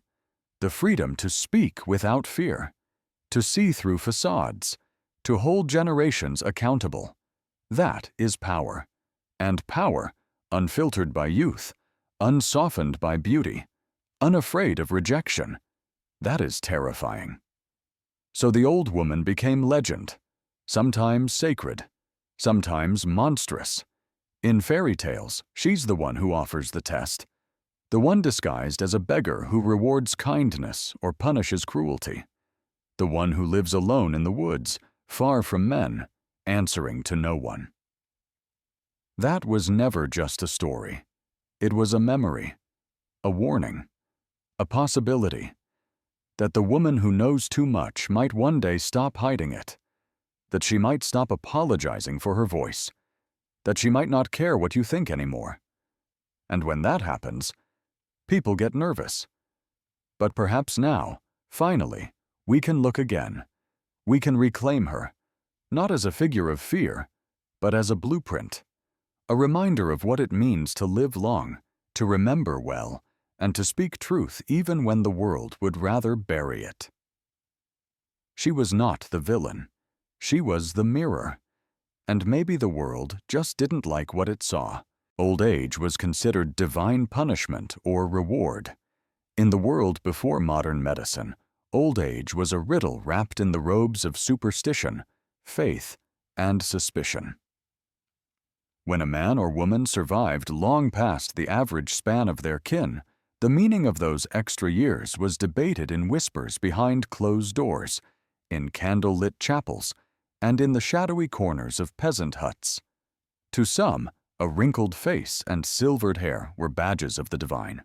To others, they were marks of a curse, proof that God was not yet done with the soul, or perhaps was punishing it, drawing out its penance year after year. It was never simple. In the medieval mind, few things were. A peasant who lived to see 70 was rare enough to be a local legend. In crowded cities or plague-stricken villages, most never made it to 40. Those who did lingered in the public imagination, heroes, saints, or perhaps something far less noble. Their longevity became a mirror in which a community saw its own beliefs reflected and twisted. For those of high status, old age could easily be woven into the fabric of holiness. An aged abbot or village priest who survived epidemics and famines was said to carry God's favor. Every deep line on his face was proof of a life lived in service, every shaky step a testament to endurance rewarded from above. People traveled miles to ask his blessing or hear his wisdom.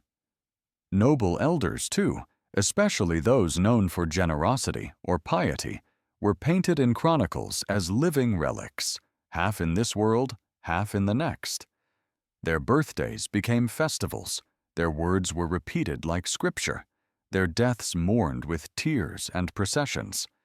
Yet the same longevity, in another context, could be twisted into suspicion or outright scorn.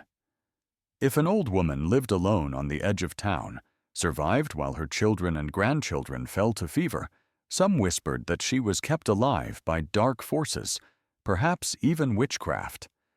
If a rich landlord lingered long past his rivals, some muttered that he was being punished by heaven, doomed to suffer in his declining body because of secret sins, greed, cruelty, crimes never punished in life. The peasant, hunched and bent but still breathing, might be a living reminder of wrongs never set right.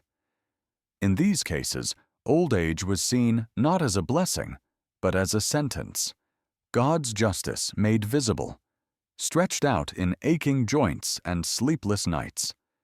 This duality, holiness or punishment, shaped how elders were treated, remembered, and sometimes feared. The village crone, whose remedies could heal or harm, was both respected and resented. The ancient knight, whose stories blurred fact and fable, was envied and mocked. When old age brought with it wealth, land, or influence, it was envied. When it brought poverty or oddness, it was shunned or pitied. In both cases, the community watched for signs, looking for clues to which fate the aged soul was living out. Religion gave this tension a language. The Bible told of patriarchs who lived for centuries, blessed with children and flocks.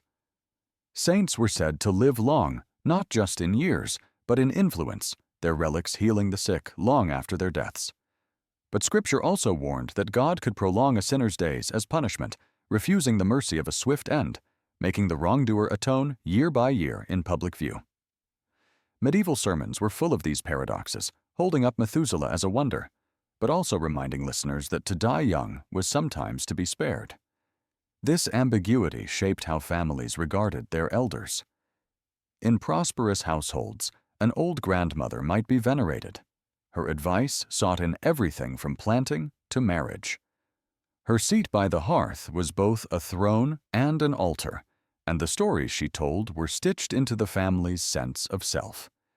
Yet just as easily, a long-lived elder could become a burden or a source of shame, especially if age brought confusion, incontinence, or strange habits. The very traits that once earned reverence could, in the wrong light, spark irritation or gossip. Why does she linger? What debt is he paying? Sometimes even those closest would wonder if the soul was being purified, or simply punished. In the courts of kings, old age took on another meaning. Some monarchs, like Louis XIII of France, cherished the counsel of elder statesmen, believing their years granted them a closeness to God and the wisdom of experience. But a ruler who clung to life and power too long risked being seen as selfish or cursed. Rivals sharpened their knives. Courtiers whispered about secret sins or unconfessed crimes. The long reign of an unpopular elder became not a blessing, but a scandal. Proof, some claimed, that God's patience could be as much a punishment as his wrath. Even the artists and poets of the age wrestled with these themes. Illuminated manuscripts sometimes showed elders crowned with halos, their eyes lifted to heaven. In others, the same elders crouched in darkness, surrounded by devils, their fingers clawing at the earth as if begging for release. To grow old was to be tested by God, by community, by the self. And the test never ended until death, which itself was read as a verdict, the sudden passing of a saint, the lingering decline of a miser, the unexplained survival of a woman too stubborn, or perhaps too wise, to die. Yet, beneath the superstition, there was always a core of human longing. Everyone, no matter their station, wondered, what will my old age mean? Will I be cherished or cursed, remembered with gratitude or with relief? Will my years be seen as proof of holiness or as a warning to others? In every culture, in every era, the answer shifted with the winds of status, faith, and fortune. So when we see the portraits of ancient kings or the carved faces of withered saints, we are looking at a puzzle as old as time. Longevity, a gift or a burden? Holiness or divine punishment? Perhaps both, and neither. For every elder who was honored in their final days, another was quietly shunned, their story lost in the cracks of history. The meaning of old age has always depended on who was watching and what they were hoping to see. And in that uncertain gaze, we find not just the history of elders, but the story of every soul who ever wondered if their days were a blessing or a debt yet to be paid. The blind and lame elderly became wandering beggars. In the medieval world, where survival was measured by the strength of one's body and the usefulness of one's hands, growing old was a dangerous gamble. For most, there were no pensions, no safety nets, no gentle fading into a well-cushioned retirement. If age or illness took your strength, and your family could no longer, or would no longer, support you, the truth was brutal and clear. Many of the blind, the lame, and the broken found themselves pushed to the edges of society, surviving only by the grace of strangers. Cast adrift by the very communities they once helped build, the elderly who could no longer work became wandering beggars, their last possessions a memory and a prayer. Imagine a dawn chill settling over a stone-paved town square. The doors of the church are still closed, but outside, a hunched figure waits, wrapped in rags that do little to hold off the cold. His eyes, milky and sightless, search for the first hint of footsteps. Next to him, a woman leans heavily on a twisted wooden stick, one leg dragging uselessly behind her. They are not alone. All across medieval Europe, the blind and the lame, elders too frail to work, congregated near church doors, at crossroads, on market steps. These were the places where mercy might be found, where the steady flow of the living crossed paths with those left behind. The churchyard became their sanctuary and their stage. Here, the desperate performed their only remaining trade, the art of survival through prayer and pleading. Some sang old hymns, their voices cracked but familiar, echoes of a faith that once united the village. Others recited endless prayers, asking God's mercy for their benefactors, their words becoming a currency in a world that valued little else from them. Coins, crumbs of bread, sometimes even a blanket. These were the rewards for humility, for piety, for the hope that someone's compassion might be kindled, if only for a moment. But make no mistake, To be an old beggar in these centuries was a sentence filled with hardship, hunger, and humiliation. Many elderly beggars were once respected: fathers, mothers, farmers, craftsmen, pillars of the very community that now stepped around them. But when disease struck, when eyes failed or limbs twisted beyond use, usefulness evaporated. The medieval mind understood poverty as a kind of divine punishment, or sometimes a trial to be endured in hope of a better afterlife. Beggars became living reminders of misfortune and mortality, objects of pity, scorn, or uncomfortable charity. Every day was a struggle for survival. In the winter, the cold could be merciless. Rags and thin cloaks did little to keep out the biting wind. Food was scarce, sometimes a crust from a sympathetic baker, sometimes nothing but rainwater collected in a broken bowl. Disease stalked the weak, and violence was never far away. Children taunted them, thieves preyed on them, and the authorities, fearing disorder or the spread of plague, sometimes drove them from the very churchyards that were their last refuge. Yet in the quiet spaces of history, their voices persist. Some townsfolk, moved by superstition or faith, saw the blind and lame as closer to God, touched by suffering, able to intercede with prayers from the edge of life. Coins dropped into a beggar's palm might buy not just relief, but a blessing, a whispered prayer for health, safe travels, or forgiveness. Medieval sermons thundered against greed, urging the wealthy to remember Christ's own command: "Whatever you do for the least of these, you do for me." But piety alone rarely fed the hungry. The daily reality was harsh, and the line between survival and starvation was never more fragile than for the old and infirm. Not every story ended in darkness. Some beggars found a kind of community in their shared exile. Blind men led the lame, and the lame guided the blind, their mutual frailty becoming a lifeline. In some towns, almshouses or charitable brotherhoods formed, offering a bed, a bowl of gruel, perhaps even a kind word. Here, a handful of elders lived out their days together, a flicker of dignity surviving in the gloom. But these havens were few and often reserved for the lucky or the well-connected. Most wandered, always moving, hoping the next town might be kinder, or at least more generous. There were stories, half legend, half memory, of elderly beggars performing small miracles, their prayers said to bring rain or heal the sick. Some were believed to be saints in disguise, angels sent to test the compassion of the living. But more often, they faded namelessly into the streets, their deaths marked only by the absence of their pleading voice in the morning. The presence of the blind and lame elders, bent and shivering at the edges of life, tells us much about the world they inhabited. For every act of charity, there was also neglect, fear, or outright hostility. The safety net of family could break, and the village that had once relied on their labor could quickly forget them. And yet, their endurance, clinging to life with little more than faith and memory, became a silent rebuke to the comfortable, a living reminder that fortune is fragile, and age comes for all. As centuries passed, society would slowly change. The seeds of poor relief, almshouses, and organized charity took root, sometimes inspired by the very suffering witnessed outside church doors.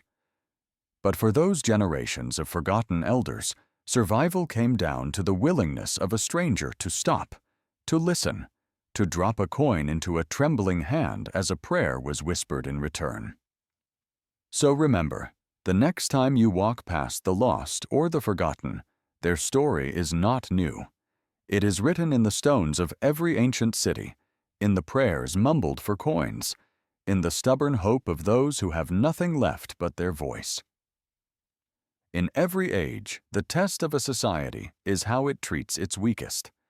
And in the cold dawn of history, the blind and the lame elderly taught that lesson in silence, day after day, hoping someone would hear. Herbalists were often the elders who knew too much. Across the centuries, in the hidden places between village and wild wood, one figure both fascinated and unsettled the world of rural people: the elderly herbalist. She, or sometimes he, was a keeper of secret gardens, a living memory of roots, leaves, and ancient recipes passed down from ancestors. These elders, often women but sometimes wizened men, were the repositories of hard-won knowledge that meant the difference between life and death in a world where formal doctors were distant, expensive, or completely absent. Their reputation could elevate them to a status just shy of reverence, but their power, drawn from nature and mystery, made them dangerously visible, and when fate turned, dangerously vulnerable. Imagine a time when every illness could be a sentence and every recovery a small miracle. In a world where wounds festered, childbirth was perilous, and fevers killed without warning, herbalists stood as the last hope for the desperate and the poor. The elderly, who had survived long enough to master the subtle art of healing with wild plants, became essential to their communities. Their huts would be crowded at night with villagers seeking poultices for burns, teas for coughs, charms for nightmares, and roots for pain. Every elder herbalist carried, in memory alone, the remedies for hundreds of ailments. But these same elders walked a knife's edge between healer and outcast. Because in the shadows, every cure could be mistaken for a curse, and every failed remedy could ignite suspicion as hot as fever itself. Herbal knowledge was power, and power unsettled those who did not possess it. The elderly herbalist was at once a savior and a scapegoat. Revered in times of need, feared in times of crisis. They knew where to find the bitter roots that eased childbirth, the leaves that soothed infection, the barks that dulled pain when death loomed close. This wisdom was hard-won, tested in secret, shared only in whispers. They learned what to gather by moonlight, what to brew at dawn, and what to hide from prying eyes. Often, these remedies worked when nothing else could, but when sickness lingered, when crops failed, when misfortune arrived, suspicion crept in like rot. Old women, especially those who lived alone at the edge of the village or who possessed an air of independence, were the most frequent targets. Their survival into old age was itself a curiosity in a world where most died young. Their hands, stained green and brown from endless harvests of wild medicine, marked them as both valuable and different. Villagers might line up outside their door, desperate for help. But if a remedy failed, or if a child died despite the best effort, the gratitude of the crowd could turn to accusation in a heartbeat. Across medieval Europe and far beyond, records tell of countless elderly herbalists who walked this dangerous line. In England, the wise woman, or cunning man, might be paid in eggs or bread for a healing brew. In France, the guérisseuse might be summoned in secret to treat a wound that would shame the family. In Eastern Europe, the babka, respected and feared, knew which mushrooms killed and which mushrooms healed. In India, grizzled elders carried recipes for tinctures and teas learned before the British ever arrived, their secrets guarded from outsiders.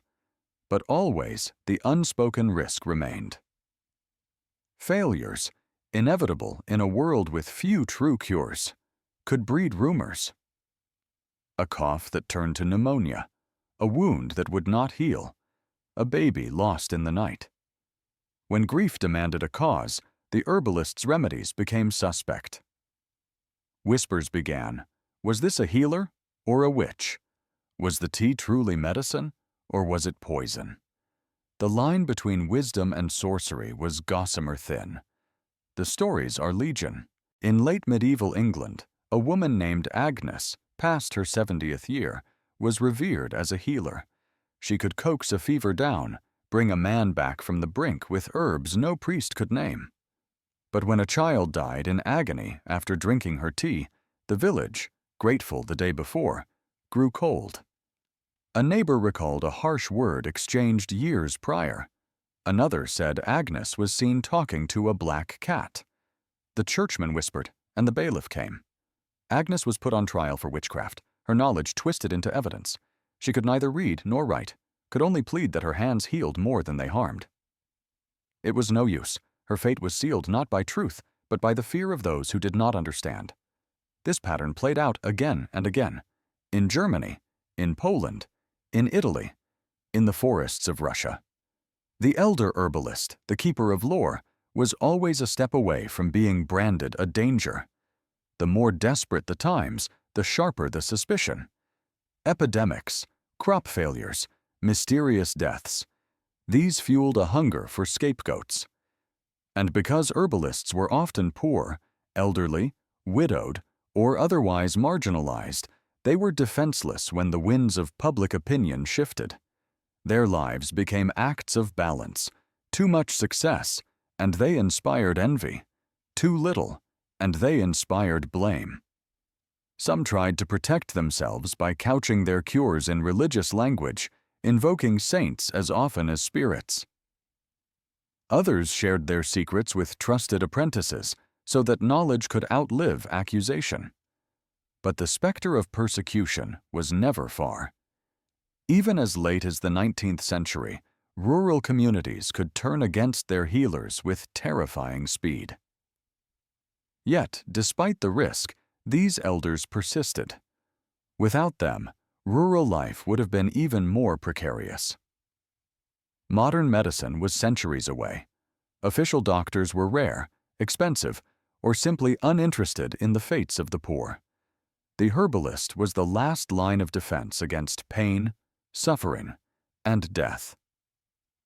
Sometimes, villagers protected their wise elders, refusing to let outsiders judge them. Sometimes, entire regions became known for their healers, a legacy that still echoes in folklore today. But not all stories end in tragedy. For every herbalist destroyed by suspicion, there were those who managed to pass their knowledge down. In the oldest families, tales survive of grandmothers who knew which teas to brew for fever, which poultices to lay on festering wounds, which prayers to whisper as they gathered bark and blossom. In remote valleys, old books and battered journals still contain handwritten recipes, the ink faded but the wisdom enduring. Still, history remains clear. To be an elder herbalist was to know too much, and that knowledge was always double-edged. The same wisdom that saved lives could, in an instant, become the evidence that condemned. Today, when we speak of folk medicine or natural remedies, we rarely recall the price paid by those who carried this tradition through centuries of fear and suspicion. But if you look beneath the surface of every rural community, you will find traces of these elders, marked not by gravestones or monuments, but by whispered stories, remembered remedies, and the stubborn endurance of knowledge passed on in defiance of danger. So the next time you pass a field of wild herbs, or see an old woman gathering plants at the edge of the woods, remember, for most of history, the greatest healers were also the most vulnerable. Their wisdom was hard-earned, their lives forever shadowed by the possibility that knowing too much could cost them everything. But without them, countless lives would have been lost to darkness and pain. In their memory, we find both the fragility and the resilience of human knowledge, the story of elders who held the keys to survival and paid for it with the risk of their own destruction. Some towns had almshouses for the respectably old only. Imagine a cold dawn breaking over the crooked rooftops of a medieval town, a place where the fate of the elderly was determined not just by age or need, but by a strange hierarchy of respectability. In these streets, lined with mud and echoing with church bells, charity did exist, but it came with sharp boundaries. Some elders, those deemed quiet, pious, and most often male, were welcomed behind the sturdy doors of the town's almshouse, a modest but secure sanctuary. The rest, left outside the circle of respect, faced a much harsher reality.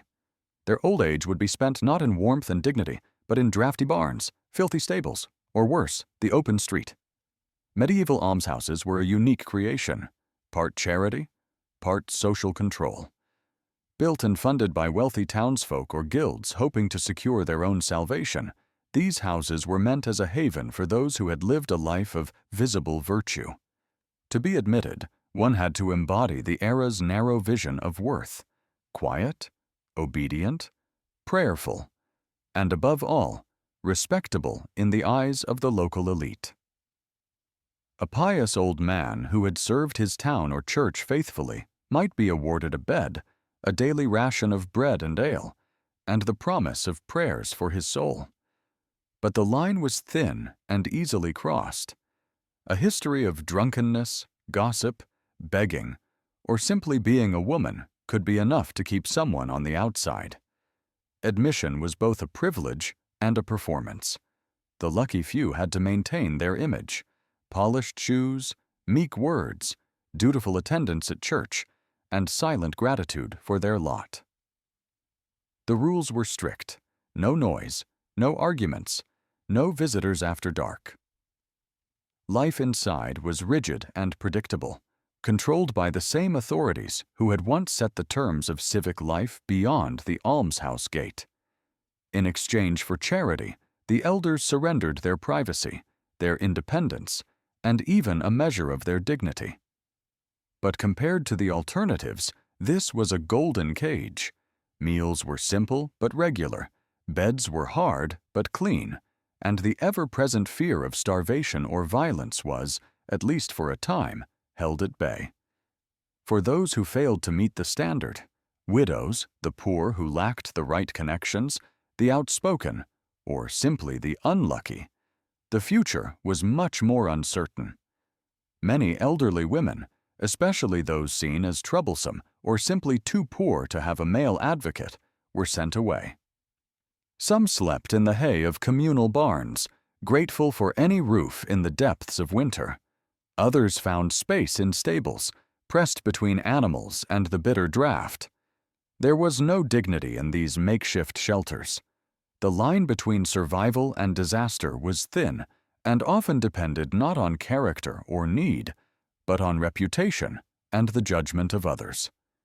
These exclusions reveal the sharp boundaries of medieval compassion. Town leaders spoke endlessly of Christian charity, but their actions drew hard lines, deciding who was deserving and who was not. The almshouse was a stage for social order, a way to reward those who fit a narrow mold and quietly remove those who threatened the illusion of a well-governed town. For the men inside, every day was a reminder of both mercy and control. For those outside, the cold and the mud were lessons in the limits of human kindness. Yet even in the shadow of these walls, small acts of resistance and solidarity bloomed. Sometimes, townspeople would leave food near the barns at night, or whisper prayers for those left outside. Some rejected elders banded together, creating their own fragile communities on the margins, sharing stories, watching over each other, finding a measure of warmth where none was supposed to exist. The official records rarely mention these outcasts, but their presence lingers in the dark corners of history. To walk the streets of a medieval town, then, was to see not just the old and pious honored, but also the silent, painful cost of a system that defined worth so narrowly. The almshouse doors stood as both a blessing and a barrier, promising shelter to the few and sending the rest into the night.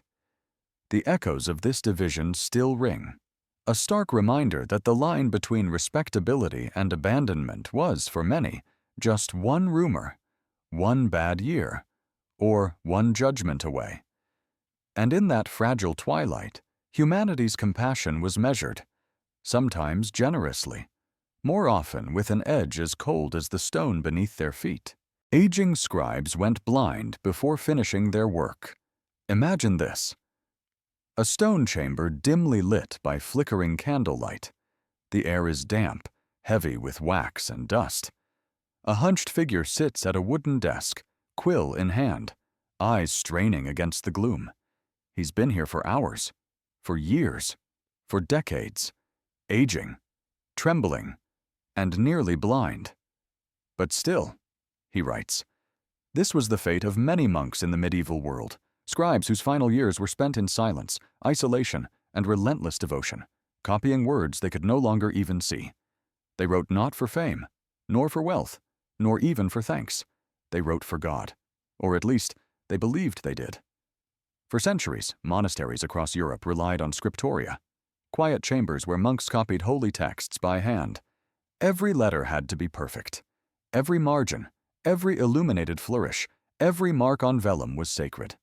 There were no printing presses, no backspace keys, no shortcuts, only ink, patience, and time. And time is cruel to the eyes.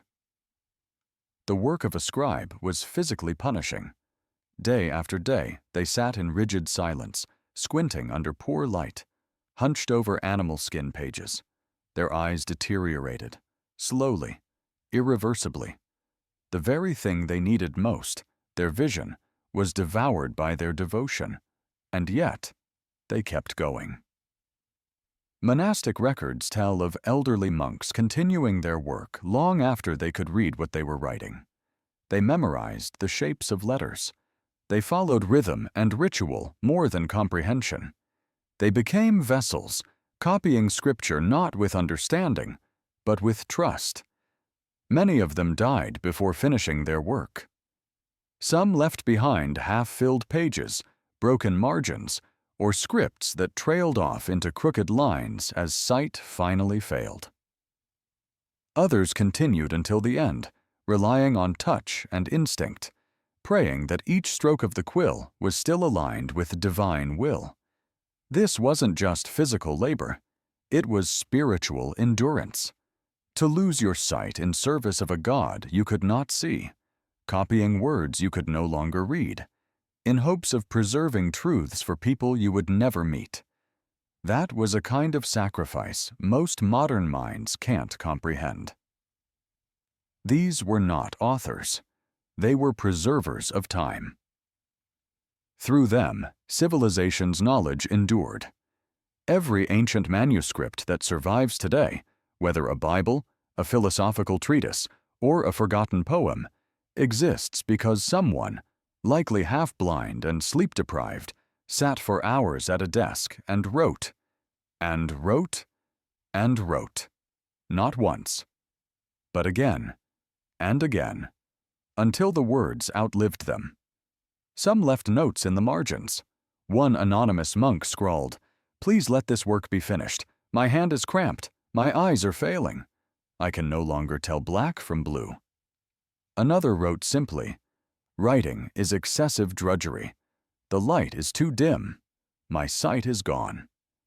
But even in their frustration, they endured, because this was their calling. To them, transcription was more than duty. It was a prayer in motion, a sacrifice of body for the preservation of soul. A monk might go blind, but the word would survive. That was the deal. And in their sacrifice, we inherited a legacy. The oldest Bibles, the Codex Vaticanus, the works of Augustine, Plato, Aristotle. All of it survived, not because kings decreed it, but because quiet men in dark rooms refused to let it die, even as their vision dimmed, even as their bodies broke, even as their names vanished. They weren't remembered. But their pages were. And maybe that's enough. Maybe there's something noble, terrifying, but noble, about devoting your final years to a task you know you'll never complete, about writing in blindness, about trusting that your unseen words will one day be read by eyes unborn. So the next time you open a book that predates the machine, that smells like time and ink and ghosts, pause. Think of the hand that wrote it. Think of the monk, hunched in the shadows. Eyes nearly gone, but still writing. Old men who cried in public were considered near death. In the shadowed villages and echoing halls of the past, emotion was never just a private affair. It was a language, a warning, and sometimes a prophecy. In the world of medieval and early modern Europe, the sight of an old man breaking down in public, weeping openly before neighbors, kin, or even strangers, was not simply viewed as a moment of sorrow. It was read as a powerful omen, the body giving up its last grip, the soul loosening its hold, the nearness of death made visible through tears.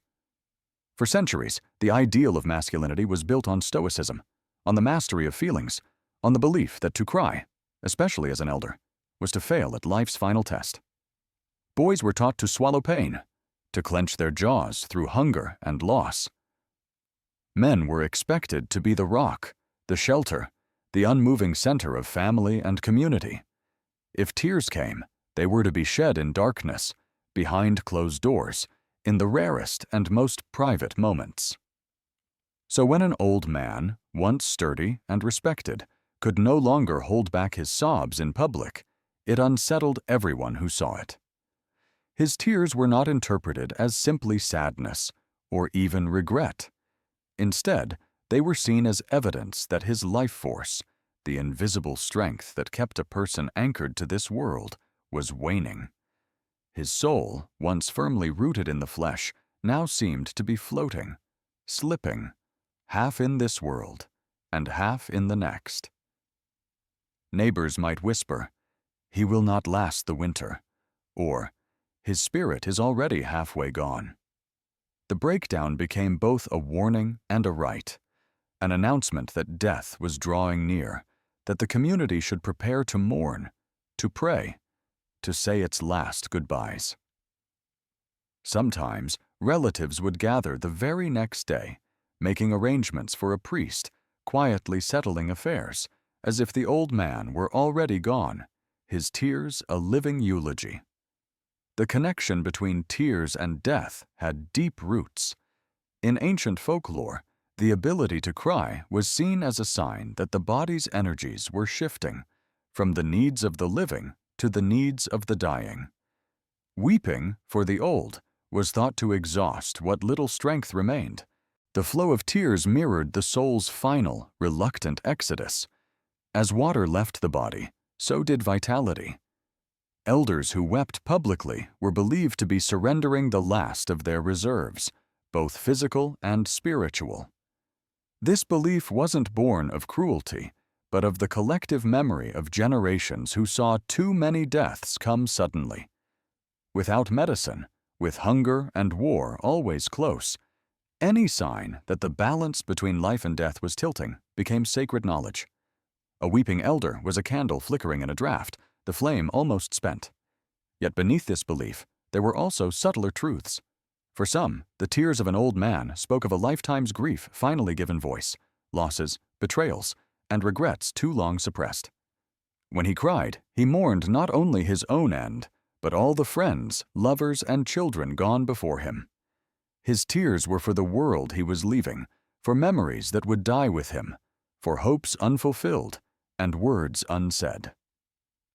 The village watched, unsettled not just by fear of death, but by the echo of their own buried sorrows. Priests were often called in at such moments to offer comfort, to urge confession, to help the soul make its peace with God. It was a final reckoning, an acknowledgement that the line between body and spirit was fraying. The old man's tears became a last baptism, a way of washing clean before the great journey. But it could also bring shame.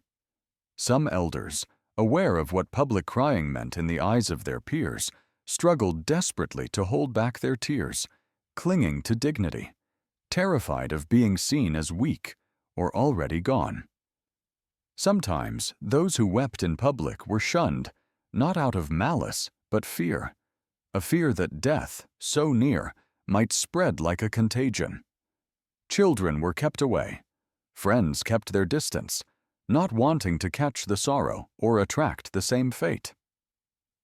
At other times, the village might rally, gathering round in quiet sympathy, silently preparing for loss.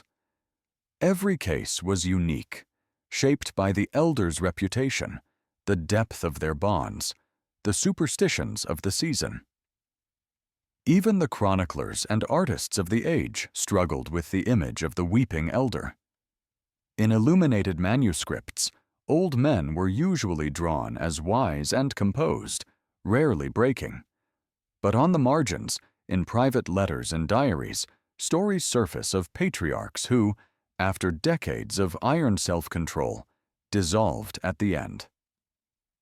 Sometimes their tears were met with understanding, sometimes with hushed horror.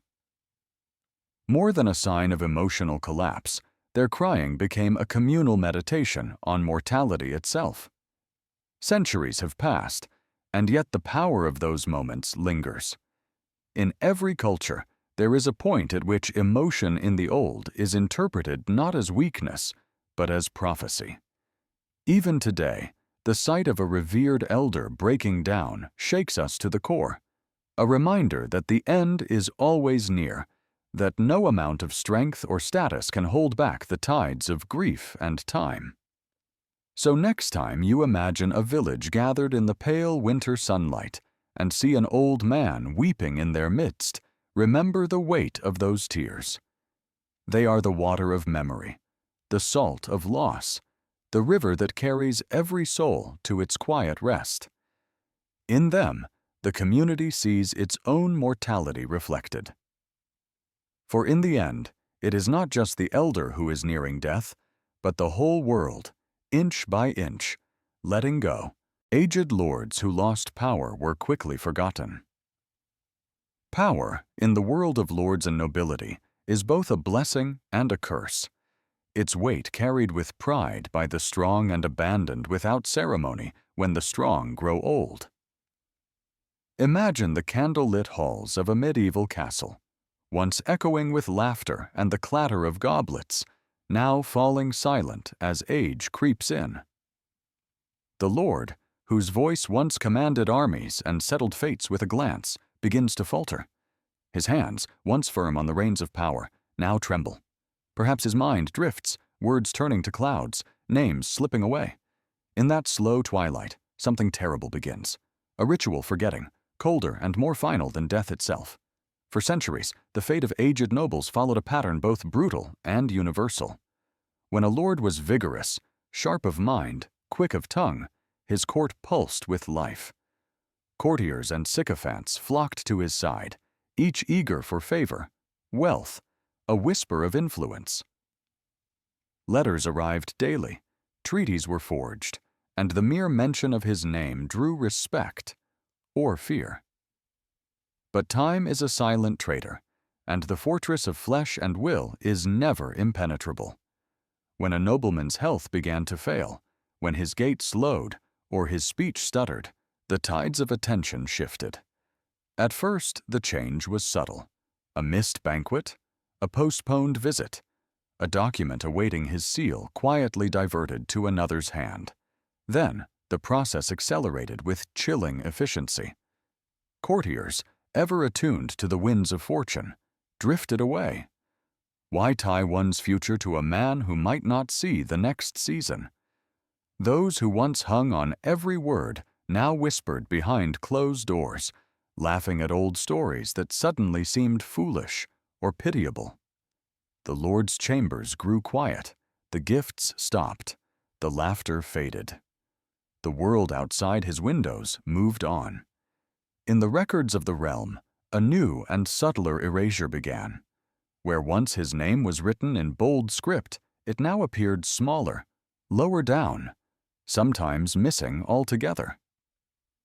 Documents referenced the estate, the young master, or the council, and not the man who had built them brick by brick. This was not merely neglect, but a deliberate act, a kind of political survival.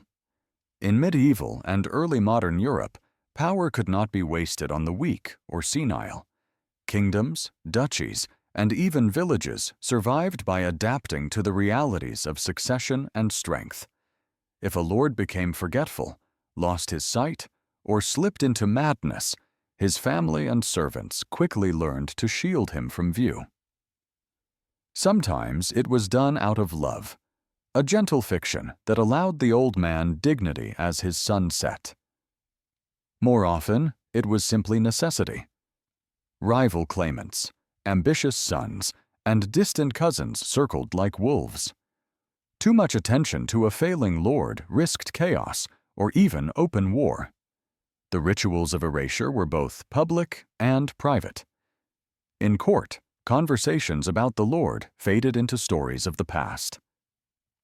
No one wanted to be seen mourning a living man. In the scriptorium, scribes amended documents, quietly omitting the old lord's approval or signature. The machinery of power shifted seamlessly to those deemed more fit: sons, daughters, trusted stewards.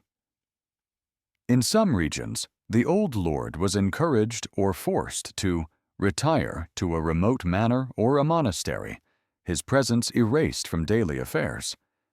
The castles he built, the policies he shaped, the battles he won, these quickly became footnotes, spoken of only when necessary, if at all. What was this experience like for those on the receiving end? Imagine the slow, dawning realization of being left behind, not through violence, but through silence. One day, the Lord notices the room is emptier, the feast smaller, the eyes of servants averted. Letters pile up unread. Advisors begin meeting without him. There are no confrontations, no outbursts, just a gradual withdrawal.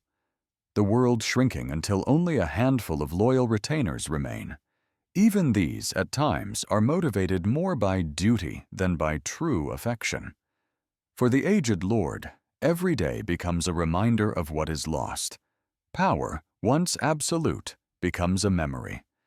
The tapestries that hang in the hall, his trophies, his victories, seem to mock him. Outside, the younger generation is already rewriting the future.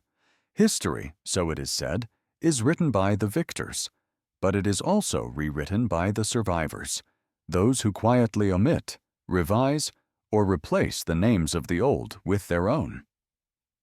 Yet this erasure is not only a medieval phenomenon. Across empires and dynasties, the same pattern recurs. Roman senators, Ottoman viziers, Mughal emperors, all faced the cold calculation of relevance versus weakness. Sometimes the process turned violent: poisonings, forced abdications, disappearances. More often, it was a softer death, a fading from memory, a transformation from feared leader to forgotten relic. Even in the East, Confucian reverence for the elderly coexisted uneasily with the brutal needs of politics. There were exceptions, of course. Some aged lords, possessed of extraordinary cunning or surrounded by fiercely loyal families, managed to retain a shadow of power, ruling from behind the curtain or as symbolic figures. A few retired willingly, trading command for contemplation in a monastery or estate, telling stories to grandchildren who could barely grasp the magnitude of the old man's youth. But these were rare. The norm was oblivion, a slow descent into anonymity, as if the price for wielding power was to be utterly forgotten once that power slipped away. For the courtier, the lesson was simple: attach yourself to the rising star, not the setting sun. For the family, the imperative was survival. Secure the inheritance, shift allegiances, do not linger over the fading of the old order. And for the aged lord, the world offered only a single, bitter grace: the hope that, for a moment at least, their memory might survive in the loyalty of a few, in the bricks of a castle, in the line of a song sung quietly by a servant who remembered what had been. The history of forgotten lords is a warning, written in the spaces where names once stood. It reminds us that power is never truly owned, only borrowed, and that the world moves on, indifferent to the sorrow of those left behind. When you walk the ruins of a castle or read the faded lines of an old charter, listen for the silence. Sometimes it is not the stones that endure, but the echo of all that has been erased. Some elders lived as hermits in forests and caves. In the quiet places beyond the fields, where the forest thickens, where cliffs throw their shadows over hidden paths, where the ordinary rhythms of village life fade into birdsong and wind, there once lived a strange kind of elder, not honored in halls, nor mourned in crowded churchyards, but solitary, half-remembered, almost legend, the hermit. These were men and women who had drifted to the outer edge of society, not always by choice, but because life itself had left them with nowhere else to turn. In an age before safety nets, when poverty, frailty, and misfortune could erase a person's place in the world overnight, some elders retreated into the wilderness, seeking dignity, or at least a final kind of freedom, where no one could take it from them. The reasons for this flight were as varied as the people themselves. For some, it was desperation, a last resort when all other doors had closed. The village, once home, could turn cold to the old and poor.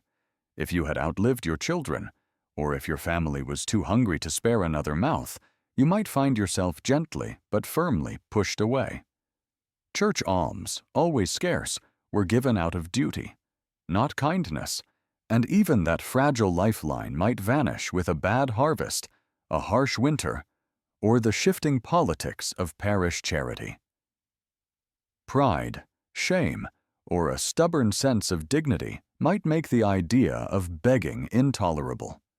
For the weakest, the frailest, or simply the most proud, there remained one last escape: the wilderness. There is a long, haunted tradition in the world's memory of old people who vanish into the forest or mountain, becoming part of the landscape, living out their final days in caves, abandoned huts, or crude shelters woven from branches and bark. In medieval Europe, church records and folktales alike speak of elders who simply went to the wood. Sometimes they left quietly, without a word, not wishing to be a burden. Sometimes the departure was more dramatic, a public refusal of charity, a whispered argument, an act of rebellion against the indignities of age. The forest became a kind of sanctuary, both feared and respected, and those who entered it were changed by its silence. Living as a hermit required an almost inhuman endurance.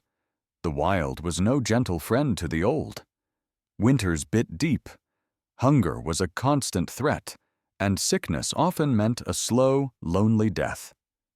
But to some elders, even this was preferable to the daily humiliation of being unwanted, of enduring the pitiful looks of neighbors, or of eating the last stale crust of bread while children cried with hunger. For others, solitude was a spiritual calling, a way to draw closer to God or nature, a last chance to make sense of life in the silence between the trees. Hermitage has always had its saints and mystics, but for most, it was a forced sanctity, not a chosen one. History remembers a few of these solitary souls by name, but most are lost, preserved only as rumors, half-glimpsed shadows at dusk, or stories told to frighten children. A peasant girl gathering firewood stumbles on a hut of woven reeds, finding inside an old man with a beard white as frost, tending a tiny fire. A hunter discovers a cave with signs of careful habitation, a pile of bones, scraps of cloth, a circle of stones for a hearth, a wooden cross lashed together and hung on the wall. In France and England, villagers might find at the edge of spring the remains of an old woman curled beneath a fallen tree, a rosary tangled in her hand. Sometimes these hermits left behind scraps of writing, prayers etched in charcoal on rock, or small tokens, carved spoons, crude icons, bundles of dried herbs. The Church's attitude towards these solitary elders was complex. Hermitage had a long history in Christianity and other faiths, often celebrated as a holy calling, but the reality was often grimmer. The village priest might pray for a vanished elder's soul, But more often, the church worried about those who lived and died outside its reach.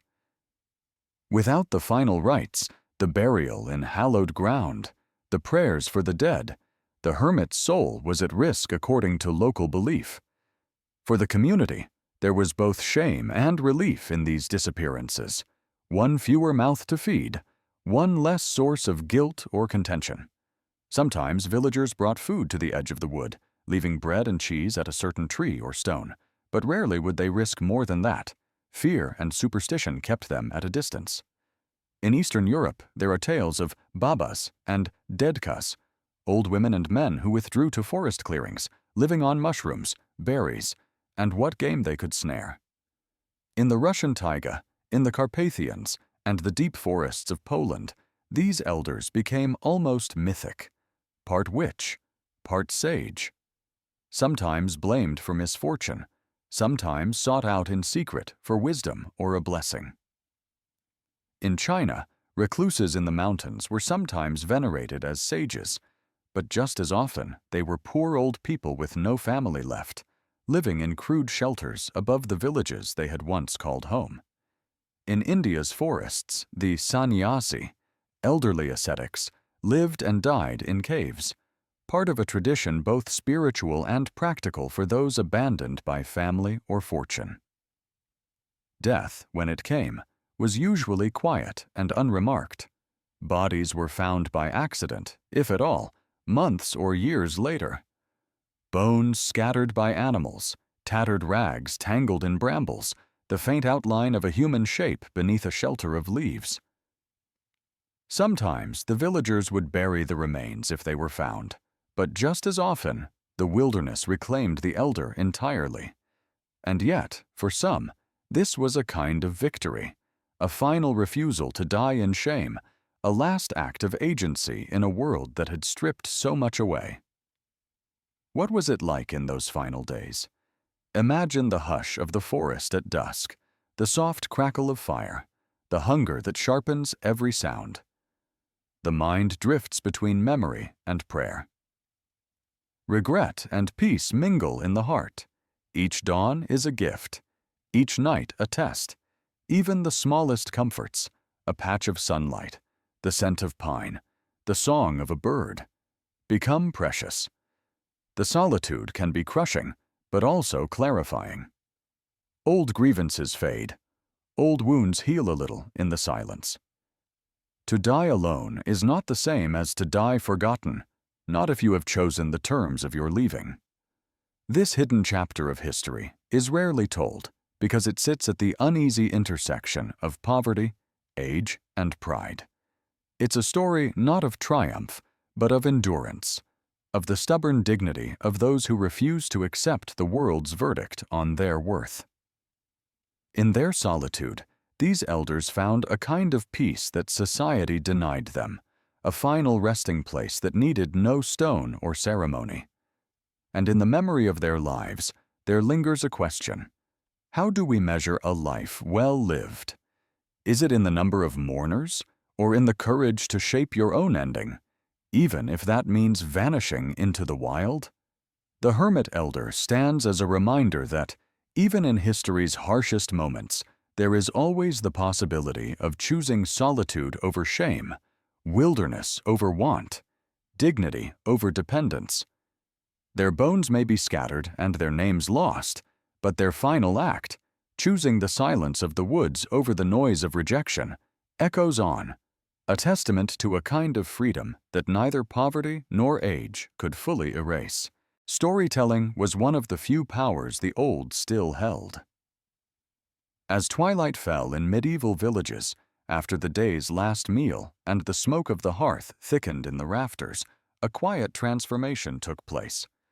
The world outside grew cold and dark, but inside, where the flicker of firelight danced across weathered faces, the old reclaimed a power few could contest. Here, in the hush between work and sleep, the elders, so often overlooked, their bodies bent and worn by time, became the most important people in the room. They were not leaders in the marketplace, nor warriors on the battlefield, but in these sacred hours, their voices shaped the future. Storytelling, in a society built on memory rather than ink, was one of the last and most enduring forms of power the old still wielded. In a world without widespread books or paper, the past lived only in memory, carried from mouth to mouth. Elders were the living libraries of their people.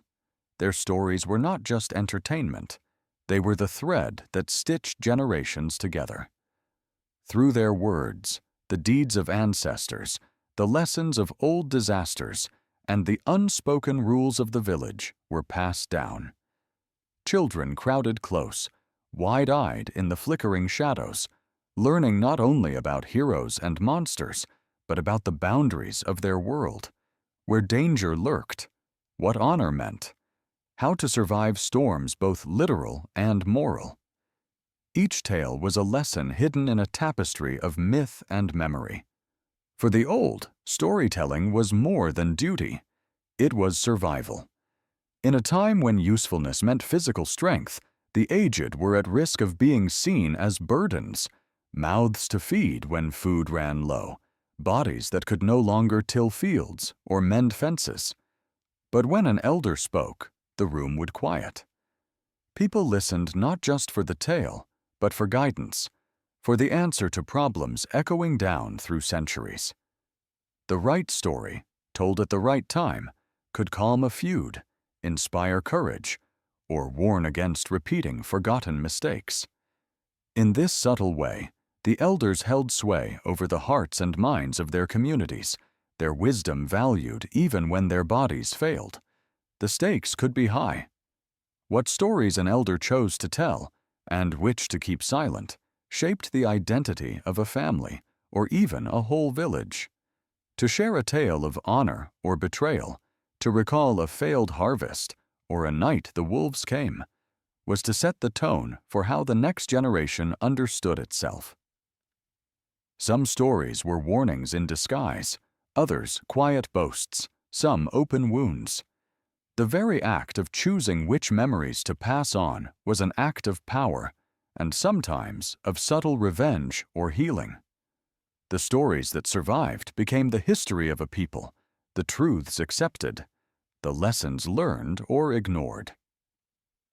In noble halls, where troubadours entertained and chroniclers wrote, this oral power persisted in quieter ways. Even kings listened when an ancient nurse or gray-bearded counselor recalled the triumphs and disasters of the past.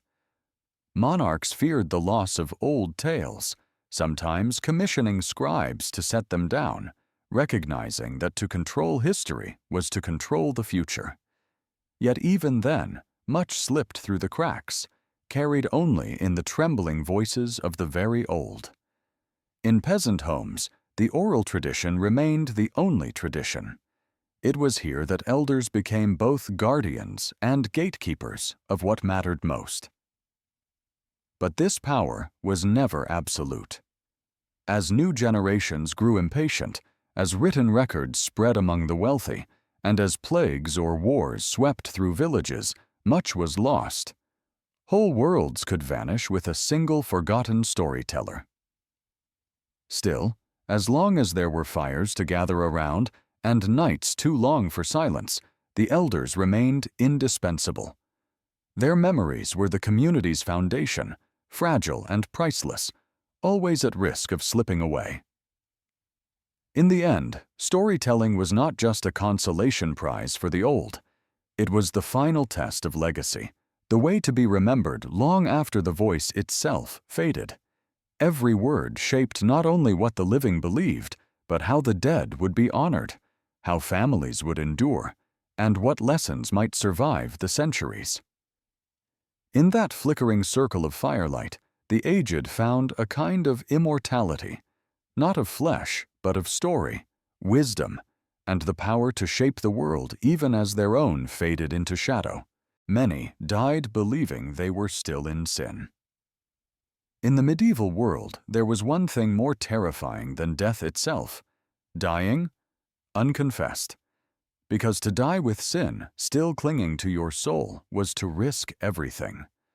No matter how faithfully you had lived, no matter how hard you had worked, If your final breath came before you could speak your sins, clearly, consciously, completely, you might not be saved. You might be damned. And so, for centuries, across Christian Europe, confession before death became the final sacrament, the sacred exit, the soul's last chance to be washed clean before crossing into eternity.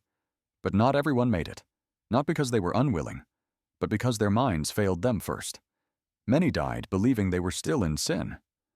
They lay in straw beds, barely conscious, lips trembling, hands searching for a priest who had not yet arrived. Others forgot how to speak. Some didn't recognize the person beside them. Dementia, fever, confusion, pain. The brain slipped away before the soul had time to unburden itself. And in that confusion, fear set in. Not fear of pain, but fear of damnation. Because in the medieval imagination, the afterlife was vivid. Hell was not metaphor. It was fire, darkness, isolation, endless torment. Purgatory burned like a furnace for the half-clean. And heaven? That was only for the pure. Confession was the doorway. Without it, there was no key. So imagine the terror, not just of dying, but of dying while unclean. Some whispered fragments of prayer. Others tried to confess to relatives, hoping it would count. A few begged for extreme unction, last rites, sobbing between breaths, pleading for forgiveness they could no longer name. And many were too far gone to even ask. They had lived pious lives. They had attended Mass. They had fasted, tithed, obeyed. But in their final hour, they slipped into shadows, too lost to remember their own sins, too broken to speak them aloud. And still, the theology was unrelenting. The Church taught that mortal sins must be confessed. Missing confession could mean your soul wandered in darkness, that demons circled your deathbed, waiting for your final breath to seize you before grace could intervene. It was not merely tragedy. It was cosmic failure. Even the priests knew the stakes. Monks were trained to sprint through villages with the host and oil, racing against time to reach the dying. In plague years, they were overwhelmed, too few to reach too many. Some died running, sacrament in hand. Others wept as they arrived moments too late. What lingered was silence, and in that silence, doubt. Had they made it? Did the soul rise cleansed, or sink, still heavy with guilt? It wasn't just theology. It was human heartbreak. Because even now, long after we've reshaped our beliefs, that fear still echoes. The fear of being misunderstood at the end. The fear of not finishing what matters. The fear of dying incomplete. And in medieval times, sin wasn't just moral failure. It was weight. A cosmic gravity that had to be named aloud and lifted by sacred words. Without that naming, it stayed with you. Into the grave. Into the unknown. But some tried to prepare. Elderly monks and devout peasants would confess daily, sometimes hourly, trying to stay as light as possible in case death came suddenly. Others left letters, carved their sins into wooden slats, whispered to the wind. They wanted to be heard by someone, because death was coming. And when it came, the mind might go dark before the soul could speak. And so, many died in fear, not of death itself, but of dying without absolution, dying with a name still unsaid, a mistake still unspoken, a memory still burning. They were not evil. They were human. And in the end, they didn't fear fire. They feared silence. Medieval elders often feared purgatory more than death. In the candlelit quiet of medieval Europe, as the evening mist crept across stone graveyards and church bells called the faithful to prayer, a singular fear gnawed at the hearts of the old. It was not death itself that haunted their final years, but something deeper, darker, and infinitely more enduring. Purgatory. In an age where the next world was more vivid and present than the farthest kingdom on earth, elders were taught to expect not peace, but centuries, perhaps millennia, of unimaginable suffering after their last breath, unless others intervened in the fragile balance of their souls. The sermons began early, echoing through cold chapels and smoky halls. Priests warned that few would leap straight from death to paradise. For most, there would be a pitiless reckoning, a fiery passage, a place between worlds where sins must be burned away before the soul was pure enough to meet its Maker. Even the righteous, they insisted, were stained by small failures, an unkind word, a missed mass, a petty theft, a heart too slow to forgive. In Purgatory, these faults would not be forgotten. They would become the chains that bound a soul to pain, the invisible fire that would cleanse, but only through agony. To the young, this was a distant threat, something to be worried about in some far-off, gray old age. But for elders, those with hair like snow and hands wrinkled by years, the prospect was urgent, immediate. They felt the weight of every remembered sin, every unconfessed regret, pressing against their chest like a second heart. Death was coming, yes, but death was only the door. What waited beyond, in the twilight realm of Purgatory, was a suffering so profound that the memory of earthly pain faded beside it. Stories abounded. In village squares, mothers hushed children with tales of wandering souls trapped in Purgatory's gloom, wailing for help that never came. In cloistered monasteries, monks prayed for the nameless dead, terrified of the moment they themselves would need those prayers. Chroniclers wrote of apparitions, ghosts wrapped in fire, pleading for masses to be said, for candles to be lit, for alms to be given to the poor. If only my family would remember me, these souls were said to sigh. My time in torment would be shortened. It was believed that each prayer, each coin dropped into a pauper's hand, each day of fasting offered up for the dead, could shave years, sometimes centuries, from a soul's sentence. For elders, the anxiety was relentless. They questioned whether their children or grandchildren would remember them when they were gone, whether the family would pay priests to say masses in their name, whether their neighbors would light candles or leave offerings. A rich elder might endow an altar or fund the repair of a chapel, hoping that generations of monks would chant prayers for their soul long after the flesh had rotted away. The poor, with nothing to offer but the hope of mercy, clung to the promise that piety or a deathbed confession might buy them a gentler judgment. This terror of purgatory colored every aspect of late life. When sickness struck, the old begged not just for healing, but for time, enough to make amends, enough to forgive and be forgiven, enough to set right every slight and every broken promise. Deathbed scenes became battles for the soul, surrounded by family, priests, and the keen-eyed watchers who tallied every sigh, every tear, every whispered plea. Confession was urgent, but so too was the need for witnesses. Those left behind must carry out the rituals, pay the dues, and keep the dead alive in memory and prayer. It was not uncommon for elders to leave detailed instructions for their funerals: how many candles to burn, which priests to pay, which poor to feed. Some spent their last coins on masses, hoping to tip the scales of justice with one final act of charity. The fear was always the same, that without these efforts, their soul would be abandoned to the flames, their cries unheard, their agony stretching across centuries. Even after the body was buried, the anxiety continued. Families hired mourners, held anniversary masses, and gave alms on the dead's behalf, not just out of love, but out of dread. For to neglect these duties was to risk the restless spirit's return, to hear its voice in dreams or see its shadow at the window, pleading for the living to show mercy. The Church, for its part, offered both hope and a kind of spiritual extortion. Indulgences, promises of reduced time in purgatory in exchange for money, pilgrimage, or good works, became a desperate economy of salvation.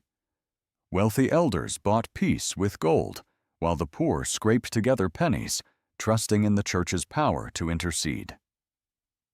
Yet even this was uncertain. Did the prayers count? Were the masses enough? Was God watching? Or was the bureaucracy of the afterlife as capricious as the courts of kings? Some rebelled against the terror. There are stories of elders who faced death with stoic calm, refusing to pay or beg, trusting that a lifetime of kindness would outweigh the rituals of fear. But for most, the specter of purgatory was ever present, shaping their final days with dread and longing. Even as the flesh faded and the world grew dim, their minds circled the same anxious question: who will remember me? Who will help me home?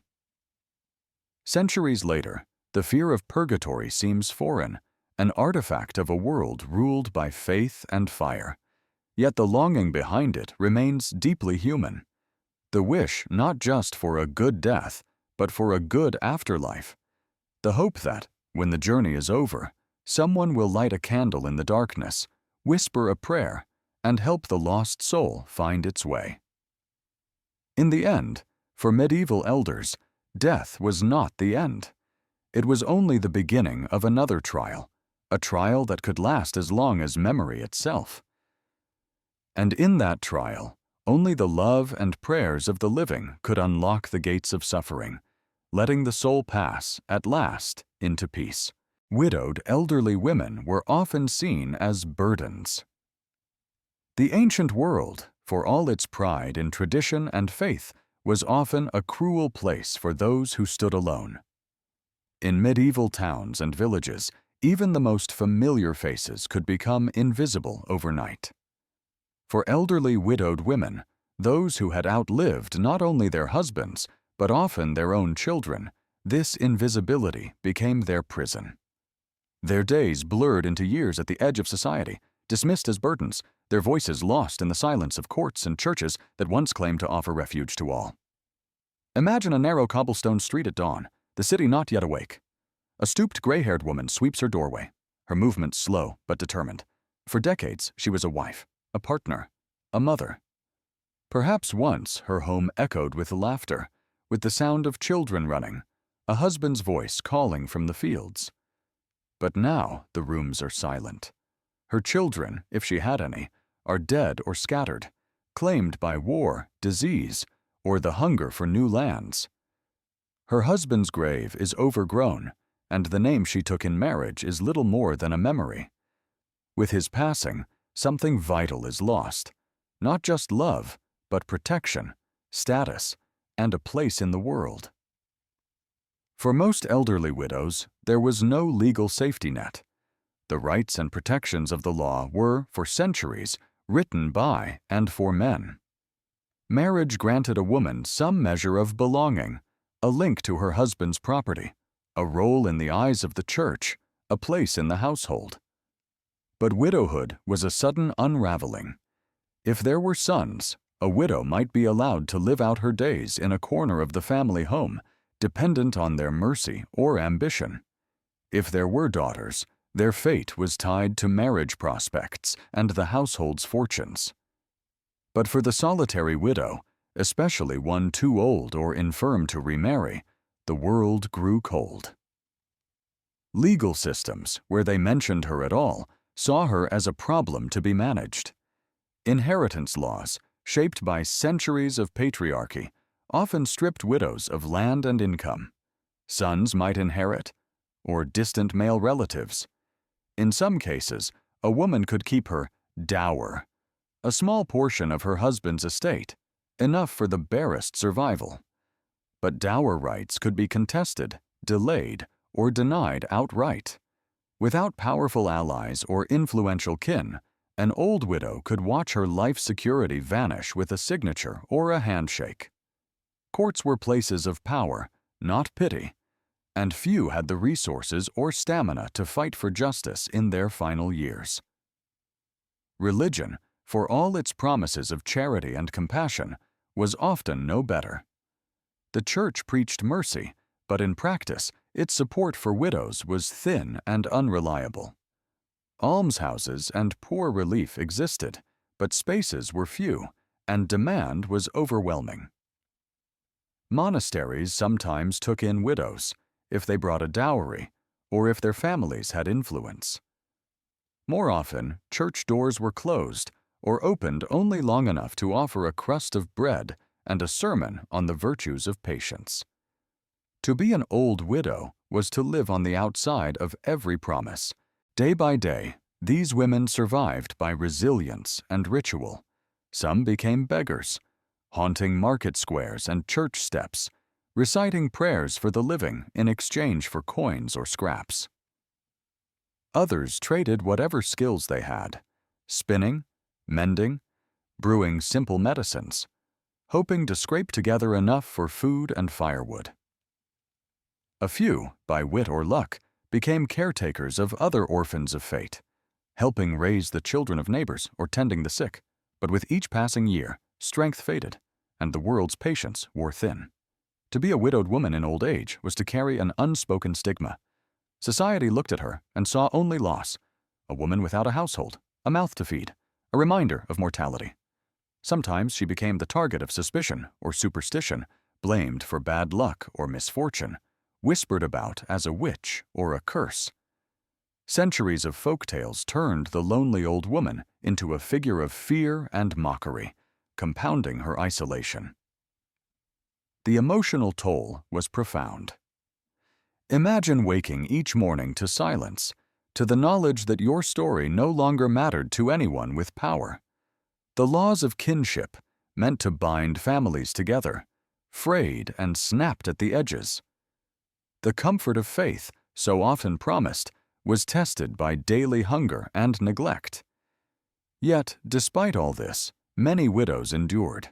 Some, through sheer force of will, carved out a small space in the world, gardening, tending animals, surviving on memory and hope. A handful of communities did better. In some villages, local customs offered a little protection, a share of the harvest, a seat at the communal fire, a place in rituals honoring ancestors. But these gestures, though meaningful, were fragile, subject to the moods of the powerful, the whims of fate, or the pressure of war and famine. For every story of a kind village, there were dozens more of widows left to die unseen, their absence barely noticed, their passing unmarked. This forgotten history reveals something fundamental about the societies that produced it. For all their pageantry and pride, ancient systems cared little for those who could no longer contribute to the wealth or strength of the household. Widowed elderly women became a kind of living shadow, moving at the edges, surviving by habit and hope, dismissed as burdens, but quietly carrying the memory of all that had been lost. In the end, their dignity lay not in the charity they received, but in the stubborn persistence with which they endured. Their stories, mostly unrecorded, echo through time, not as tales of weakness, but of courage. Each widow who faced another dawn, another winter, another day of indifference, left behind a lesson, one that calls into question what kind of world forgets its own mothers and grandmothers. So when you look at the ruins of old villages or the faded inscriptions on ancient stones, remember the invisible among the ancestors. Remember the widowed women who swept their doorways, tended tiny gardens, or whispered prayers no one heard. Their lives, overlooked by law and religion, speak in silence, and in that silence lies a warning. A society is judged not by how it honors its strong, but by how it remembers those it calls a burden. Some older villagers became parish watchers. When the body grew too old and broken for the brutal rhythms of field work, when hands once strong could no longer clutch a scythe or haul the harvest, the village did not always cast its elders aside entirely. In the heart of small, close-knit communities, where every pair of eyes and every flicker of wisdom could tip the scales between disaster and survival, a new role sometimes awaited the old. They became the Watchers, parish watchers, bell ringers, keepers of the dead, guardians of the silent, hidden places that held the village together in the darkness and uncertainty of the pre-modern world. To outsiders, the parish watcher's duties might seem humble, tasks given out of pity, tokens of a lingering respect. But in the shadowy hours between sunset and dawn, when fear was as real as hunger and a single spark could reduce a lifetime's work to ashes, these elders became a quiet line of defense. Too frail for the fields, their labor was no less vital. Where the young and strong were needed for the back-breaking work of survival, the old became the village's living memory and its silent sentinels. It often began at the church, the heart of village life. When an elder could no longer work the land, the parish priest or council would offer them the keys to a different world, a world of bells and shadows, of silent footsteps among gravestones, of watchful nights and whispered prayers. As bell ringers, these elders woke before dawn or stayed up after midnight, their hands grown thin and gnarled, but still strong enough to set the ancient iron bells swinging. The sound was more than a call to prayer. It was a warning of fire, of death, of storm, or of celebration in times of rare joy. In many villages, the parish bell was the only link between isolated farmsteads and the larger world. It was the first sound at birth, the last at death, the herald of every major event. To be trusted with the bell rope was an honor, a responsibility that said, "You still belong to us, you still have a part to play." Others tended the graves, the parish watchers who walked the margins between the living and the dead. Too weak for heavy labor, these elders kept the churchyard free of weeds, watched for grave robbers or wild animals, straightened the wooden crosses, and stacked the little stones. It was a task tinged with melancholy, but also with reverence. In a world where most people died young and few had fine markers, every grave told a story, and the elders who kept watch preserved the dignity of those whose memory would otherwise be lost. Sometimes, as dusk fell and the mist crept over the grass, the watcher would light a lantern at the church door or at the edge of the burial ground, a small flame against the vast dark, saying silently, "Someone still remembers you." But the most crucial task was to keep watch over the church, the village, and the horizon itself. In settlements built of wood and thatch, fire was the ever-present enemy. A single spark, a knocked-over lamp, a careless ember could sweep through an entire village in minutes, leaving only ashes and ruin. The night watch became the elders' sacred trust. Too old to walk the fields, they would shuffle from window to window or sit by the church tower, eyes straining through the gloom for the first sign of flame. If danger appeared, it was their trembling hand that pulled the bell rope, their voice that shouted the alarm. Sometimes, in the bitter heart of winter, the watcher's only company was the wind and the slow ticking of the parish clock. In exchange for these duties, elders received modest rewards: a place by the fire in the rectory, a bowl of soup, a corner in the church loft, or, most precious of all, a renewed sense of worth.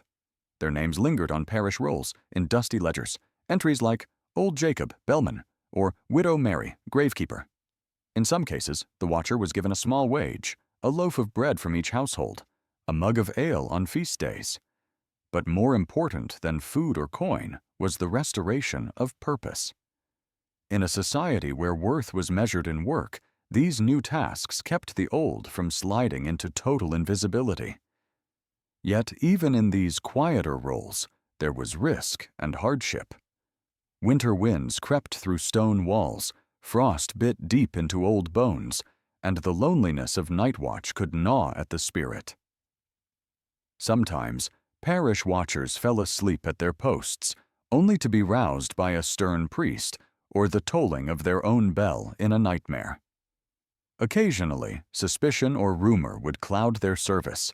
a missing trinket, a lost key, an unexplained shadow among the graves. But more often, the village understood. Without the watchers, disaster would come swifter and more often. The bell ringer became the village's clock, the gravekeeper its memory, the night watcher its shield.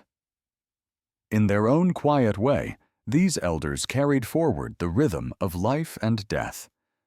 When a fire did break out, or a stranger was seen lurking near the church, it was the watcher's vigilance that bought precious moments for the rest. If the church was spared, or the dead left undisturbed, the elder's service was quietly celebrated. A nod at the market, a candle at the altar, an extra portion at supper. Their work was not glamorous, but it was woven into the fabric of survival. In the rare diaries and letters that survive from these villages, you find flickers of gratitude and memory. A boy recalls the old man who woke him to safety when the barn caught fire. A grieving daughter thanks the grave watcher for laying flowers at her mother's resting place. The parish bell rings out at dawn, and everyone knows. It was old hands that pulled the rope, old eyes that kept watch while the village slept. So the next time you imagine the past as a place where elders were discarded, remember the parish watcher, the bell ringer, the gravekeeper, the watcher in the night. In a world that gave little to those who could no longer labor, these quiet roles offered not just survival, but a last claim to belonging, a way to matter even as strength faded. Through wind and darkness, hunger and cold, these elders stood watch for all, carrying the village through dangers seen and unseen. Their stories linger in the shadows, as steady and enduring as the bells they rang and the graves they kept. A reminder that even at the edge of usefulness, the old still shaped the fate of all who lived within the reach of their vigilant gaze. The old who laughed too loud were considered possessed. In the tight-knit and deeply superstitious world of the medieval village, nothing went unnoticed, especially not laughter, and certainly not when it erupted from the lips of someone old and frail. Imagine the scene. An evening gathering after a hard day's labor. Families huddled around smoky hearths, the air thick with tales of saints and spirits. An elderly woman, her back bent with age, suddenly bursts out in loud, uncontrollable laughter. At first, there's a pause, a flicker of surprise or amusement. But soon, the atmosphere in the room changes. Unease settles in. Eyes dart nervously. Whispers begin. For in this world, the old who laughed too loud were not simply eccentric. They were seen as touched by forces beyond the natural, possibly even possessed. Medieval society was obsessed with order and balance. Everything, from the growth of crops to the moods of the mind, was believed to be governed by invisible forces, God, the stars, and, crucially, the spirits that lurked in the shadows. The elderly, with their unpredictability and closeness to death, were often viewed as standing at the threshold between this world and the next. If an old man started telling wild stories or laughing at inopportune moments, it could not simply be put down to frailty or fading wits. Instead, it was a sign, an omen.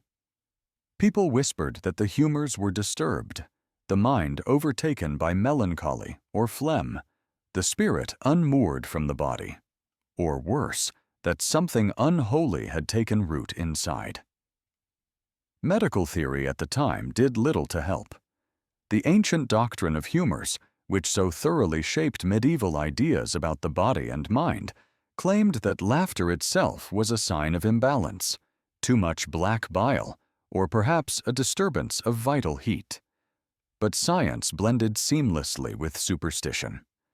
Clergy and villagers alike believed that spirits, sometimes benign, often malevolent, could slip into weakened bodies, especially those of the old, turning harmless quirks into something frightening.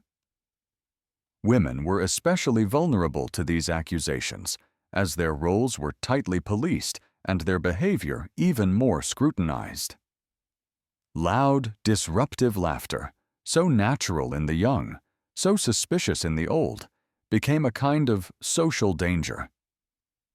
Neighbors began to keep their distance.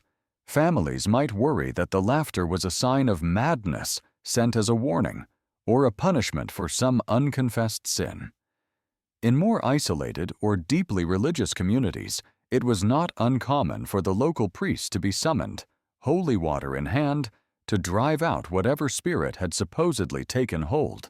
At best, the elderly would be prayed over, watched carefully, and quietly excluded from gatherings. At worst, they could be isolated, locked away, or even accused of witchcraft, a fate that grew more common as fear deepened and explanations ran thin. These responses reflected not just superstition, but fear. The elderly embodied the mystery of decline and death. Their behavior reminded the community that control over life and sanity was tenuous at best. When the old laughed too loud, they threatened the illusion of order, hinting at chaos lurking just beyond the boundaries of everyday life. Villagers wanted to believe they understood the world, that spiritual balance could be maintained by rituals and prayers. An elder's sudden laughter shattered that comfort, making everyone wonder, what unseen force is working through them? Are we safe? Is the veil between worlds thinner than we wish to admit? Yet, for all the suspicion and fear, there was also a certain strange respect. Some believed the elderly were closer to the world of spirits and ancestors, able to sense things hidden from the young. Their laughter, unpredictable and wild, could be read as a warning, a prophecy, or the sign of a spirit's displeasure. Even so, most communities treated such behavior with caution, drawing boundaries between what was forgivable eccentricity and what was dangerous possession. The old who could not, or would not, contain themselves were gently, or sometimes harshly, set apart. For the elders themselves, the consequences could be heartbreaking. Isolation grew, trust faded, and the warmth of the communal fire became distant. In some cases, laughter that once brought joy now triggered suspicion and fear, leaving the old alone in a world that no longer welcomed their voice. Their unique personalities, once a source of wisdom or humor, became risks to be managed, threats to the fragile balance the community tried so desperately to maintain. This strange fear of the laughing old reveals the fragile boundaries of medieval society, between health and madness, community and isolation, the sacred and the cursed. Even in laughter, the elderly bore the weight of suspicion, their voices echoing both the mysteries and the anxieties of an age where spirit and sickness walked hand in hand, and where the difference between joy and danger could be measured in a single, uncontrollable outburst. Elders were forced to relive confessions weekly. In the final years of life, you might expect peace, a soft descent, time to reflect, to be forgiven, to be held. But in certain monastic orders and religious communities during the medieval period, old age was not a time of rest. It was a time of reliving, over and over. Because for some, confession never ended. Elders were required to confess their entire lives, not once, not twice, but repeatedly, weekly, sometimes daily, every remembered sin, every cruel thought, every unclean memory, no matter how distant, no matter how long ago it had been absolved. They called it piety. But for many, it became paranoia. These weren't casual confessions. These were exhaustive inventories of guilt. The confessor would be expected to revisit their childhood, their adolescence, their worst moments, the shame they'd spent decades burying. Not just the sins themselves, but the possibility that they had forgotten something, because forgotten sin was unforgiven sin, and unforgiven sin, even in old age, meant you might still die condemned. Some monks in Benedictine and Cistercian communities were trained to believe that vigilance never ended, that no memory should be left unexamined. That age didn't excuse delay. In fact, as death drew nearer, the pressure only grew. Imagine being 78 years old. Your hands shake. Your body fails. Your breath is shallow. And still, you are expected to comb through every lie, every lust, every moment of jealousy, anger, or pride you've ever known. And if you forget, that might be your soul's undoing. So you become afraid, not of death, but of missing something. A wrong word in youth, a stolen item in childhood, a bitter thought you never voiced but carried for years. The church had taught that God sees all, so if you forgot, God would not. That's where the fear lived, not in what you'd done, but in what you might have done and failed to remember. And so, confession became a loop. Elders would repeat the same sins over and over, not because they hadn't been forgiven, but because they no longer felt forgiven. Forgiveness required certainty, and certainty was slipping with age. Memory faded, but fear sharpened. Some elders wept during confession, not out of remorse, but exhaustion. Others grew silent, detached, not because they had no sins left, but because they had no will left to recount them again, and again, and again. What was meant to be sacred became torment. A life once lived became a courtroom transcript, replayed weekly, under the gaze of eternity. Priests weren't always cruel. Many believed they were helping, that by encouraging rigorous confession, they were saving souls. But salvation came at a cost, and for the elderly, that cost was often peace.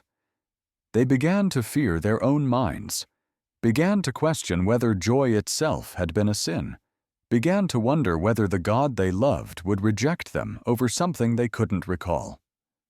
Some confessed sins they didn't commit, simply because they might have. Father, I may have harbored pride when I was praised for my harvest. I may have looked with desire at someone, though I don't remember clearly. I may have cursed God in my heart during my illness. Might, possibly. These were the words of the dying faithful, terrified that their salvation hinged not on mercy, but on memory. And in that fear, something broke. Confession, once a ritual of cleansing, became a ritual of doubt. It did not lift the soul. It looped it, back through shame, back through darkness, back through every regret too deep to name and too old to escape. And when death finally came, many were still whispering, still trying to remember, still afraid that what they had left unsaid would cost them the light they had spent a lifetime chasing. This was not sin. This was spiritual exhaustion. These were not wicked people. These were faithful, broken minds, convinced that salvation was a code they had to remember perfectly, or lose everything. And the tragedy? They had already been forgiven, many times, but they couldn't believe it, because no one ever told them that love doesn't require perfect memory. Memory loss was seen as a moral failure, not a disease equal sign. In the long shadow of the medieval world, before doctors named syndromes, and before the mind was mapped in ink and science, memory was not just a function, it was a virtue, a sacred duty, and a cornerstone of morality itself. The ability to remember prayers, obligations, the faces of kin and saints, was woven deep into the fabric of spiritual and social life. When memory began to fray in the old, it was not pitied as an illness or mourned as a tragedy. It was judged. To forget in that world was to fail. From the pulpit to the hearth, memory was lauded as a gift from God, entrusted to the faithful as a vessel of responsibility. Every lesson, every psalm, every ritual was hammered into the mind through endless repetition. Children were raised with stories of saints who remembered every word of Scripture, of monks who could recite the entire Psalter by heart. The loss of memory in old age, forgetting prayers, misplacing obligations, stumbling over the sacred words, was seen not as the slow decay of the mind, but as evidence of the soul's negligence. It began in small ways. An elder might falter in the familiar rhythm of a daily prayer, lose track of a vow, or fail to recall a neighbor's name during a feast. At first, these slips might draw only mild amusement, but as forgetfulness grew, so did suspicion and disappointment. The community, shaped by centuries of moral teaching, looked not for symptoms, but for sins. Was this forgetfulness a sign that the elder had not prayed hard enough, had not honored his family, had let the weeds of sloth and distraction grow in the garden of the mind? Priests preached that the memory was a treasury of virtue. To lose it was to squander a divine trust. Sermons warned that forgetting sacred duties was the beginning of a slow slide into damnation. The book of life, they said, recorded all deeds and prayers. How could the soul hope for mercy if it could not even remember to ask for it? Forgetting was rarely excused as an accident of age. Instead, it was seen as laziness, inattentiveness, or even a subtle form of rebellion against God's order. For the elderly themselves, these judgments cut deep. When an old man stumbled through grace at supper, or an old woman failed to recite the rosary, the shame was both public and private. Many tried to hide their lapses, relying on written cues, whispered prompts from family, or simply falling silent to avoid scrutiny. Others redoubled their efforts, rehearsing prayers late into the night, terrified that a forgotten phrase might signal not just personal failure, but a loss of grace itself. Families, too, struggled with these anxieties. The duty of a son or daughter was not only to care for the aging, but to safeguard their spiritual health. If a parent forgot a key prayer or a feast day, it was a family's shame as much as the elder's own. Some tried to compensate by praying twice as hard, or by performing extra acts of charity in their parents' name. But for those whose memory loss deepened, the isolation grew. The old, once honored as keepers of tradition, were increasingly sidelined, their counsel dismissed, their presence quietly diminished. There was little room for compassion in this moral framework. To forget was to be weak-willed, inattentive, unworthy of trust. No one spoke of disease or affliction. Those words belonged to the body, not the soul. Medical knowledge of the mind was in its infancy. The connection between age, brain, and memory was barely imagined. Instead, the explanations came from the pulpit and the parable.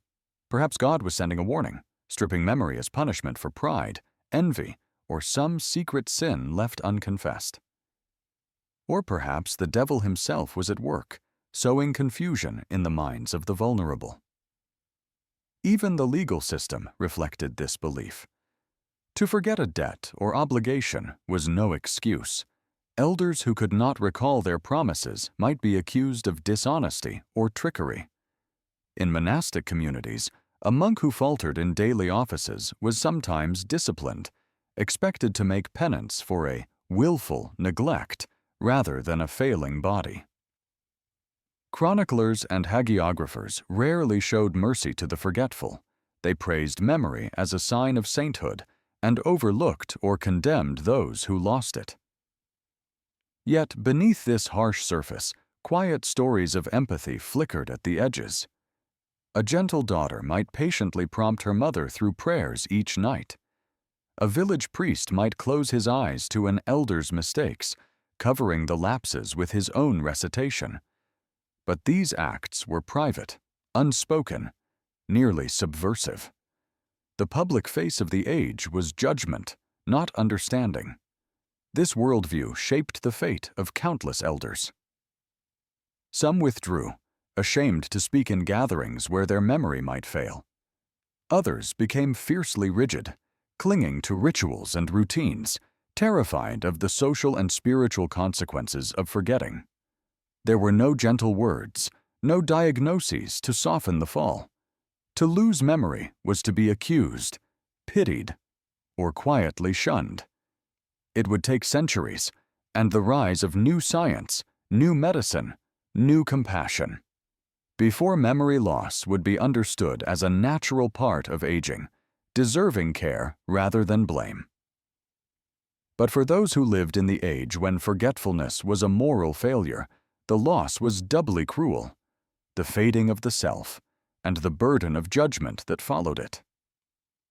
So, in the flicker of candlelight, as an old man stares into the shadows, struggling to remember the words he once spoke with pride, the silence that follows is heavy. It is not just the silence of a mind failing, but of a world that demanded perfection from its memory and showed little mercy to those who, in the end, could not remember. Some older nobles were poisoned to speed.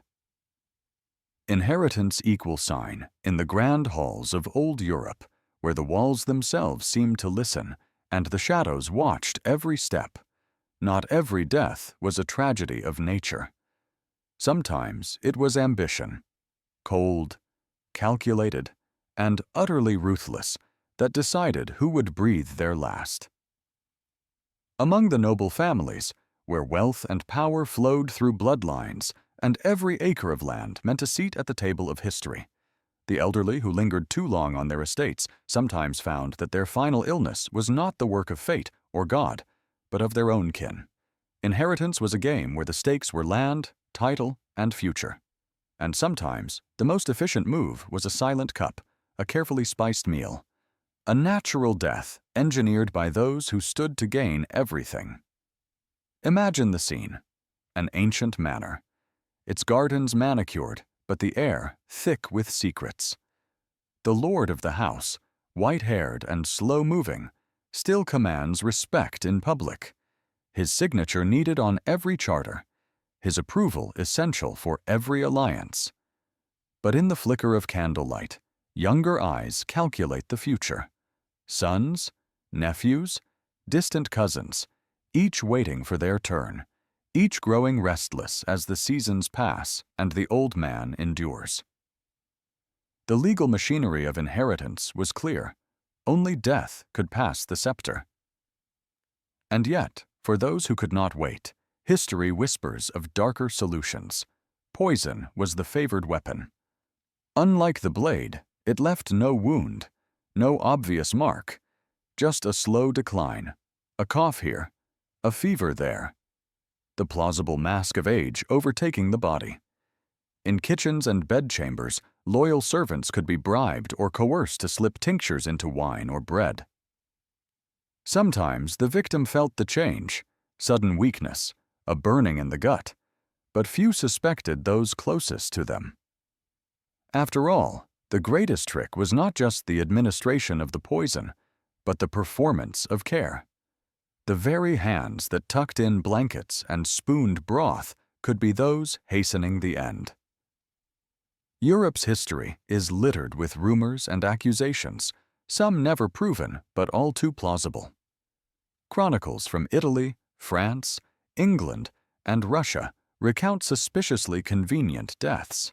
The old duke who succumbed after a single banquet, the matriarch whose health failed after years of stubborn survival, the patriarch whose natural passing came just as legal documents awaited a signature. In some families, these stories became open secrets, never spoken aloud but understood by all. Sometimes doctors or priests suspected foul play, but who would challenge the word of the new heir? The legal systems of the time offered little protection. Forensic science was centuries away. Deaths were attributed to bad humors, ague, or simply the will of God. Even if a servant whispered a suspicion, who would listen? Nobility protected its own, and the risk of accusing a powerful family member was often fatal in itself. Poison, in its many forms, arsenic, belladonna, hemlock, or even the heavy metals present in cosmetics and medicine, became the silent ally of impatience and greed. Not all cases were orchestrated by children against parents. Sometimes it was younger wives or husbands seeking to clear their own path to power, or rival branches of a family seeking to disrupt succession. Court intrigues could turn into full-scale campaigns of murder, hidden beneath layers of etiquette and smiles. There are even records of clerics and lawyers becoming accomplices, forging wills and fabricating symptoms to speed the transition from one generation to the next. For the victim, the end was often bewildering, a slow, unexplained fading. The lord or lady might sense that something was amiss, but old age itself became a cloak for murder. If suspicions arose, the dying noble was often isolated, supposedly for care, but in reality, to keep them from voicing doubts. When death finally arrived, it was met with public displays of mourning, elaborate funerals, and a swift settling of estates. The cycle of power demanded not just continuity, but the appearance of legitimacy. Why did such ruthless acts become possible? The answer lies in the brutal economics of inheritance. In medieval and early modern Europe, land was wealth, and wealth meant survival and influence. Dividing an estate among many heirs risked weakening the family's standing. But waiting too long for an aged relative to die of natural causes could mean years of uncertainty, missed opportunities, and simmering resentments. In a world where alliances were forged and broken in an instant, patience was not always a virtue. The psychological toll on those who orchestrated or suspected such deaths was immense, though rarely discussed in the chronicles. Imagine growing up in a world where every meal could be your last, where trust was a currency as fragile as glass, and where love and ambition were bound together in a knot of necessity. For every successful inheritance, there were also stories of guilt, revenge, and families torn apart by whispers and accusation. Some heirs, haunted by the manner of their ascension, poured wealth into churches, monasteries, or works of charity, perhaps as penance, perhaps as a way to rewrite their own legacy. In the end, the history of noble poisonings is not just a story of crime, but of the dark side of family and the unrelenting hunger for power. It is a reminder that the walls of great houses are often built as much on silence and betrayal as on loyalty and love. The names of the dead fill dusty archives, their true stories known only to those who stirred the cup or watched from the shadows. So when you stand in the ruins of old castles or read the lists of noble families that rose and fell, remember this hidden history. Not every dynasty was shaped by the sword alone. Sometimes the deadliest weapon was the one that left no mark. And the deepest wounds were those inflicted not by enemies, but by the hands of those who should have cared most. The struggle for inheritance is as old as power itself, and its ghosts still haunt the halls where ambition whispers and family ties become a matter of life and death. The poor elderly were buried in mass graves. Without names, there is a corner of history so quiet that most never look at it. An absence rather than a presence, a memory marked not by monuments, but by the lack of them. In this shadowed space lie the remains of countless elders who, having lost coin, kin, or any claim to legacy, were buried together in mass graves. No name, no prayer, no single stone to remember them by. They are the anonymous dead, the final victims of poverty, swept away by necessity and neglect, their stories dissolved into the earth. The reality was stark and merciless. In villages and cities alike, the end that awaited the poorest elders was not the gentle passing that we hope for ourselves or our loved ones. There was no slow procession, no gathering of mourners, no gentle hands lowering a simple coffin into the earth. Instead, when an old man or woman died alone, unclaimed, unseen, with no money for burial, and no family left to plead their memory, their bodies were gathered with others and laid to rest in communal pits, quickly and without ceremony. The dead were stacked together, layer upon layer, as if in death they finally belonged to a community, but it was a community of loss, not of love. Imagine for a moment The final days of an elderly pauper. The house is cold, the hearth empty. Food comes rarely, charity more rarely still. No children arrive at the door, no spouse waits by the bed. Sickness takes hold, and with no coin for a doctor, or even for a simple prayer, the end comes quietly, unnoticed by most. The news, if it is news at all, travels only as far as the parish beadles or the town gravedigger. To them, another death is just another number, another body to be removed before it troubles the living, before the smell or the sight can disturb the order of the village. The bodies of the poor were not dressed for burial, but wrapped in whatever scraps remained, a torn shirt, a threadbare blanket, sometimes nothing at all. The gravediggers came with rough carts, collecting those who had died alone that week or that day, sometimes in twos or threes, sometimes by the dozen in times of plague or famine. The burial grounds for the poor were always set apart, on the edge of the cemetery, or, if that was too full, in hastily dug pits on common land. There, the ground was opened wide enough for many, a pit into which the bodies were placed without order, without distinction. Sometimes lime was scattered to hasten decay, sometimes only a thin layer of earth covered the first row before more corpses were added. No priest came to speak a blessing, unless the parish was unusually merciful or the dead unusually lucky. For most, there was no last rite, no hand to make the sign of the cross. In official records, the names of these elders might not even appear, sometimes just a count, sometimes only the cold phrase, pauper burials. In great cities, like London or Paris, whole neighborhoods of the forgotten dead lay in the ground together, bones mingling beneath the feet of those who hurried on with their lives above. The mass grave was not only a solution to poverty, it was also a response to fear. When plagues swept through Europe and Asia, the number of dead could overwhelm every custom and kindness. The old and poor, who died first and in greatest numbers, were gathered and buried with ruthless speed. In some years, carts would creak through the streets, the drivers calling out for the dead to be brought out and loaded. Those without family, without money, without power, were swept up in these grim collections and lost to history before they were even lost to life. For the community, these mass graves were both necessity and shame. The living understood that poverty might one day claim them too, and yet, with survival at stake, there was a little room for compassion. The land was expensive, coffins a luxury, prayers a duty reserved for those who had paid their share in life.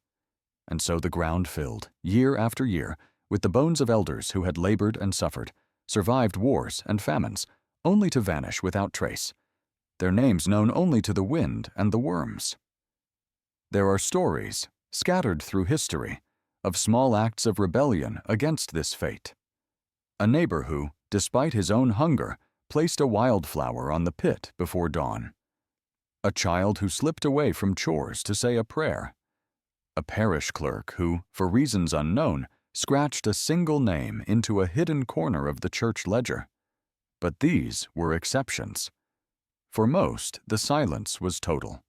The earth closed over the pit, the grass grew back, and the living returned to their daily struggle. Even centuries later, the ground itself sometimes tells the story. Archaeologists digging beneath city streets or country churches find the traces, rows upon rows of bones, stacked without pattern or care. Old men and women, children and strangers, all lost to the same grave, their identities erased by poverty and the hurry of the living. Sometimes an artifact, a ring, a shoe, a scrap of cloth, offers a hint of individuality, but more often the remains are anonymous. No stories survive but the story of their erasure. What does it mean to disappear so completely? To have lived a whole life of labor, love, hardship, and hope, and leave behind not even a name on stone. For the poor, especially the old poor, this was the final act of dispossession. To die unclaimed was to be erased, not only from the world, but from memory itself. It is easy now to look away, to say that times have changed. But the earth remembers.